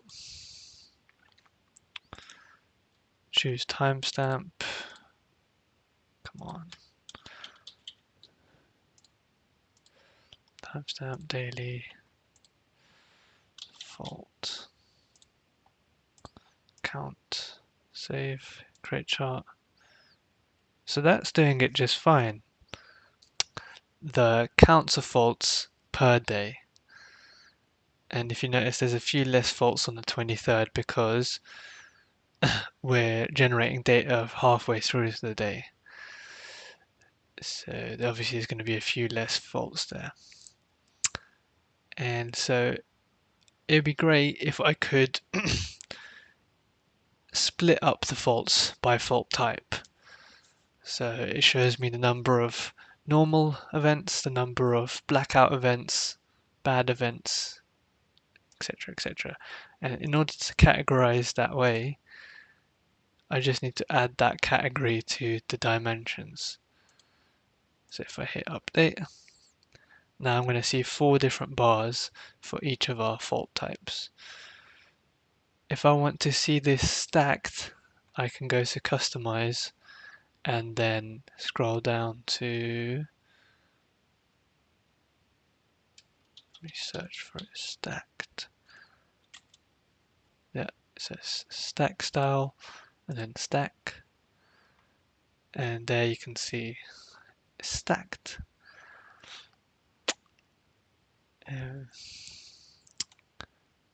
Yeah, alright. Let's format this so day of month. And then the y-axis is event count. And we're happy apart from that. So this one's going to be count of fault events. Hit save and add to dashboard.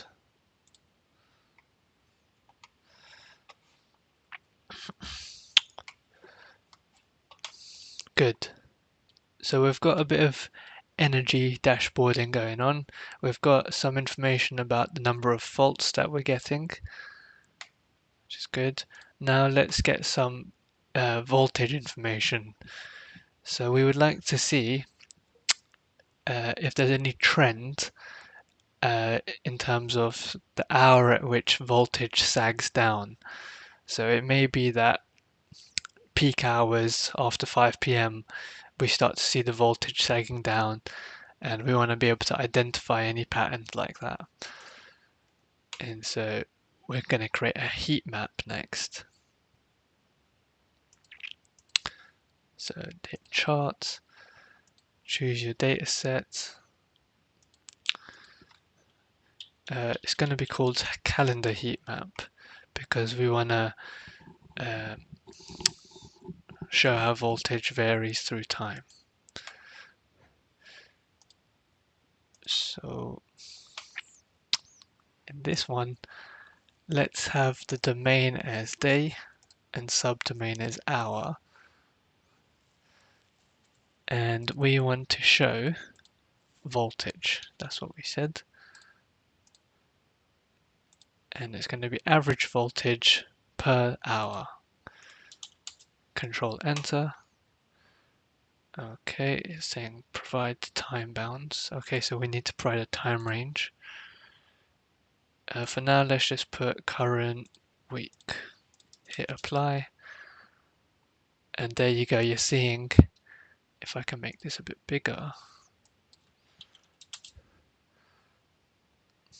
bit bigger.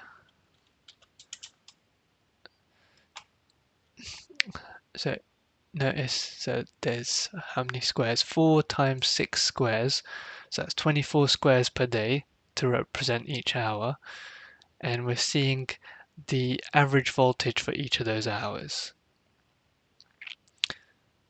And yeah, the superset tooltip's a bit messy, so you can't actually see. There should be some text there saying this is the voltage for that square, but my superset's not working right now. The tooltip's not working at least, but that's okay. So I'm going to change the time range to show maybe one full week's worth of data, because we don't want to show the days which we don't have complete data.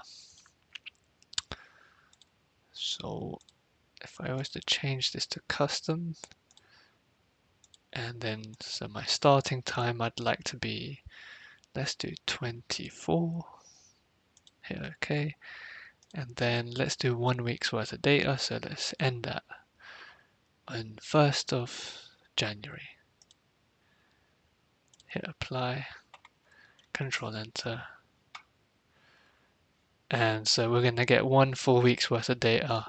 In the background, our producer is still generating data rapidly, so this should hopefully get populated by the time we finish our dashboard. And I think everything's looking good. Maybe I can change this text to show average voltage. Looks a bit nicer. Okay. It'd be nice if the tooltip was working, but it's not. All right, let's carry on. So let's do average voltage for 1 week. And then basically the value behind this visualization is people can go in and go, okay, at this particular hour, it seems to be that the voltage is exceeding a certain threshold, or the voltage is getting quite small at a particular hour, and they can see, okay, what's going on, they can investigate. So good, let's add that to the dashboard and move on. So next one is a pivot table, and that's going to be showing the average voltage by fault type. So we're going to do raw data, click pivot table, and here we're going to use, so for columns is like dimensions from the earlier visualization, and it's saying the columns to group by. So because we want to group by fault type, we're going to do fault type, and metrics is going to be the voltage, and we want to take average voltage. Create chart, and that is exactly what we want. We just want to change that text to average voltage, include the units. Cool. Hit save. Average voltage by fault type.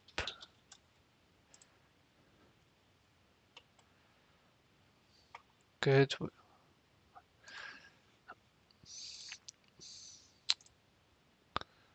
Okay, let's go and hit chart again. This time we're going to be showing the grid import by day of week. So you could do a bar chart here. I'm going to mix it up here and use a pie chart just to demonstrate the different visualizations Superset has to offer.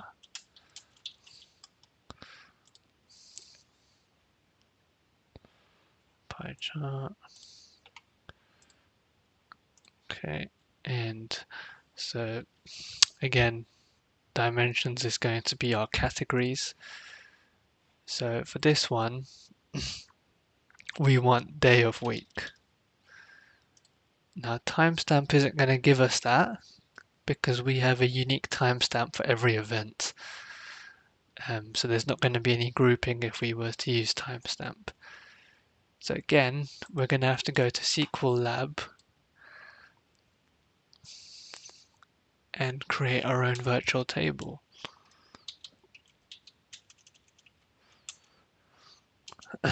So this time, let's use the toChar function, and we are going to be converting our timestamp. Okay, it's not auto-detecting the columns, so let me load in the schema, and now it'll auto-detect. And so we're just going to be extracting the day from the timestamp. Okay, so let's quickly run this to make sure it works. So from raw data. Okay, good. So we're seeing Tuesday. Next one should be Wednesday. Okay, well, we're limited by the number of rows, but I trust it's working. Okay, so we wanted to show the grid import. So that is grid in, like that. And because I want to be efficient, I'm going to create a few more columns, and then I can share this table with the next visualization I create. So I also want to include electricity price, and then what I'm going to do to calculate the grid expenditure, the money spent in importing electricity, I need to do grid import times the electricity price. But because this is only showing 5 seconds worth of data, I need to times by this fraction. And this will give us exactly the amount of money spent in those 5 seconds. And then let's change this to expense in pounds.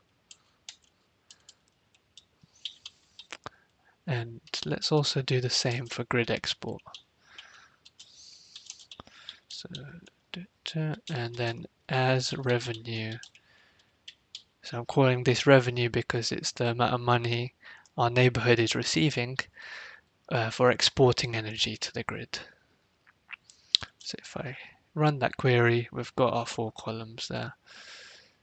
So now let's create a chart from that table. And the first one's going to be that pie chart.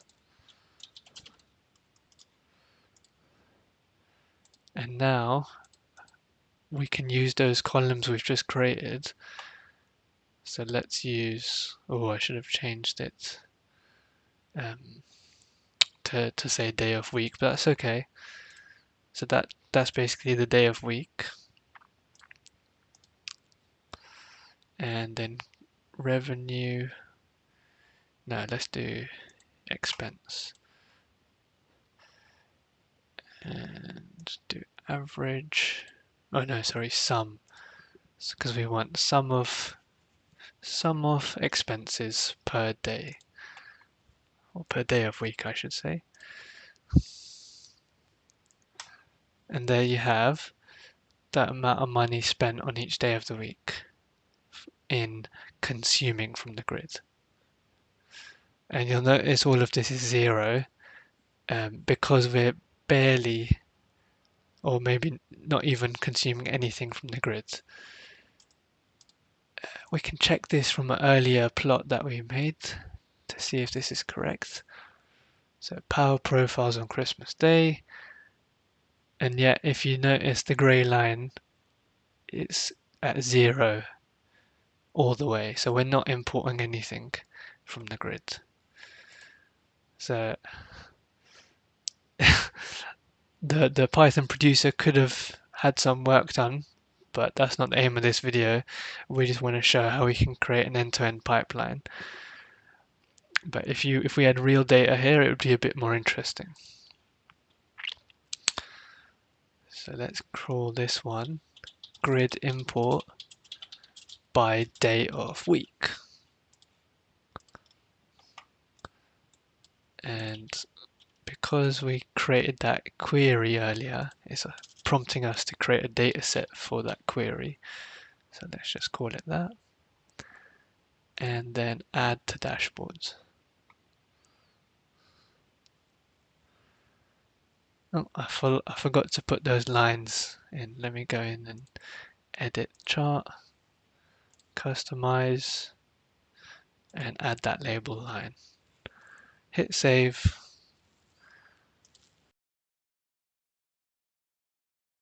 So the next chart that we're going to be making is going to make use of that data set that we just created. I'm going to just quickly edit that data set because I want to make one of the columns have a clearer name. So day of week, and then hit save data set. Overwrite and explore. Okay, and now it's already chosen us a table as the chart, so that's good. And let's get rid of that. So we want to do aggregate query mode. We want to group by day of week. And we want to show the total revenue from selling to the grid and the total expenditure from buying from the grid. So let's do expenses and do sum, and then revenue and also sum. Hit enter, control enter, and you'll get a table that looks like this. Of course, we're getting zeros for the expense because we aren't buying anything from the grid, but we are selling to the grid. It would be good if we could order the days of the week by how much revenue they're getting. So I'm going to sort query by, and then let's do the exact same thing. So revenue, sum, and then update. And now you're seeing the days of the week ordered by how much revenue they make in total. So Saturday seems to be making the most because we're clearly producing more than we need as a neighborhood, whereas Tuesday is still actually doing quite well, so I'm not going to doubt that. I'm not going to. Good. And there's one other thing that I want to do, which is under customize, allow columns to be rearranged, and so that allows me to shift columns around if I want to, like that. And actually I've realized, let me change the wording here because it's not that neat. So expense is going to be grid import in pounds, and then hit save. And this one is going to be grid exports in pounds. And I want to change this to just be day of week. Oh, maybe I can't change the wording of that one. That's okay. Hit save. And I'm going to call this one grid export and import by day of week. Add to the data set, dashboard. And there it is. Okay, so now you will notice that this chart crashed, and that's because we had changed the query when working with this chart. So I'm going to quickly go in and fix it and just change it to the correct column, day of week. And now it'll be all well and good. Save dashboards and then go to dashboards.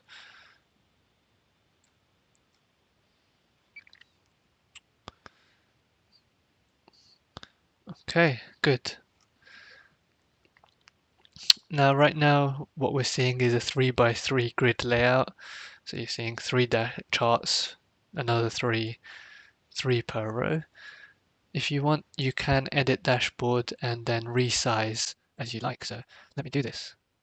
So let me move this around, make this one bigger, make this one bigger. Um, right now, this one's being truncated, so I could probably extend this so you can see it clearer, like that. Let's put the fault information at the bottom together, like so. And if I extend this, make it look nicer, and then hit save, and there is our dashboard. And so I'm seeing that this 1st of January still hasn't updated, so we might have to just refresh, do a manual refresh from here. Okay. I see. I see why 1st of January is all grey, because I think I've included I've included just the first minute of 1st of January, but nothing further. So that's why it's doing that. Let me change that to 31st and the very final second of 31st of December. And now that should go away. Hit save. Yeah, and now 1st of January is gone because it is no longer part of our time range. Okay. So let's have one final look at our dashboard. So yeah, we're seeing power profiles on Christmas Day, little fun plot. Wind contribution to our grid exports is roughly half. We're showing a heat map for voltage, so we can identify potential times in the day where you see repeated occurrences of a voltage sagging, dropping below a threshold. We're seeing count of fault events per day, so you can get an understanding of how likely a blackout is per day. We're seeing the grid import by day of week. We're seeing how much money we are making by exporting to the grid by day of week. This one's quite similar to this one here, but it's just showing that fault count in the form of a pie chart. And this one's just a summary table showing you the average voltage by fault type. And the results make sense. Well, partially. Yeah. So some of these charts are showing real-time information, such as this table here. As we get new data, this table will update. And so there is a way of making these dashboards refresh automatically. So we can go to these three dots, set auto refresh interval, and we can set it to refresh every 10 seconds. So that's going to ask Superset to re-execute the queries behind these charts every 10 seconds. And so you should see these charts start to refresh. And you can see that these values just got updated. So now Wednesday's taken the lead as the most export productive day. But I'll be honest, it can get a bit jarring just seeing them all update one by one. So I would probably set it to something a little less frequent. Okay, now I want to create another dashboard for you guys while we're here. It's going to be a smart grid real time one, create new chart,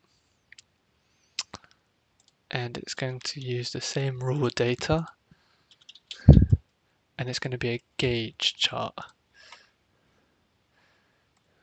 So imagine in cars you have the speed, and that's measured as in a gauge type of chart type thing. We're going to try and replicate that type of thing here, but instead of showing speed, we're showing current in amperes, voltage in volts for that network feeder into our neighborhood. So I want to show you how we can achieve this. So let me just show you for now. Hold on, let me select the schema. Okay. And then I also want to show current. So this is the currents and the timestamps. And it seems to be giving us data from 4th of January. That's fine. Let's order by timestamp and then do descending. So that should give us the latest timestamp at the top. So the latest timestamp is on 8th of January at this time, and it's showing that current value.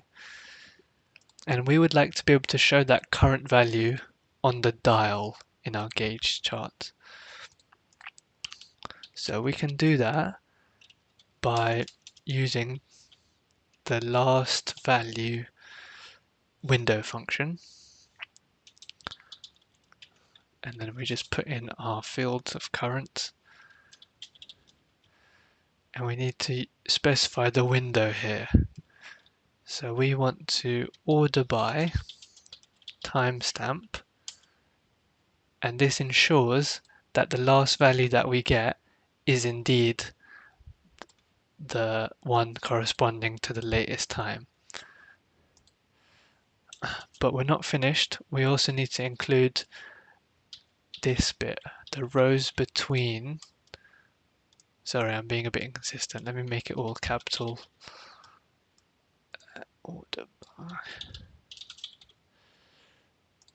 We need to also do rows between unbounded preceding and unbounded following. If we don't include this bit, then SQL assumes that we want rows between unbounded preceding and and current row. And that will not get us the latest current because we're not looking at the final row in our table. So instead we want unbounded following, and now we will get the latest value for this column, which is 428 amperes. So let me copy this and go over to my gauge charts, and then here I can use that SQL. And if I hit enter, that will give me the latest current. It's returning like a duplicate because, as I said, it's showing the first 10 rows worth of values, which are all the same. They're all the same thing. So let me change that to just showing one row, and now it'll just show the one number. I want to change the ticks that we have around this gauge chart, so I can change the minimum and maximum, and that should, yes, make them more rounded numbers. That looks a bit prettier. I'm happy with that.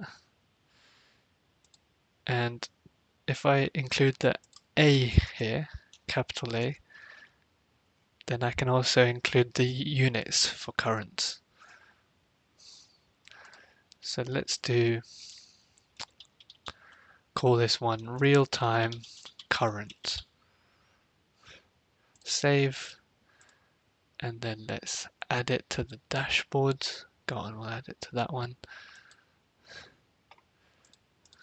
Can I edit dashboard?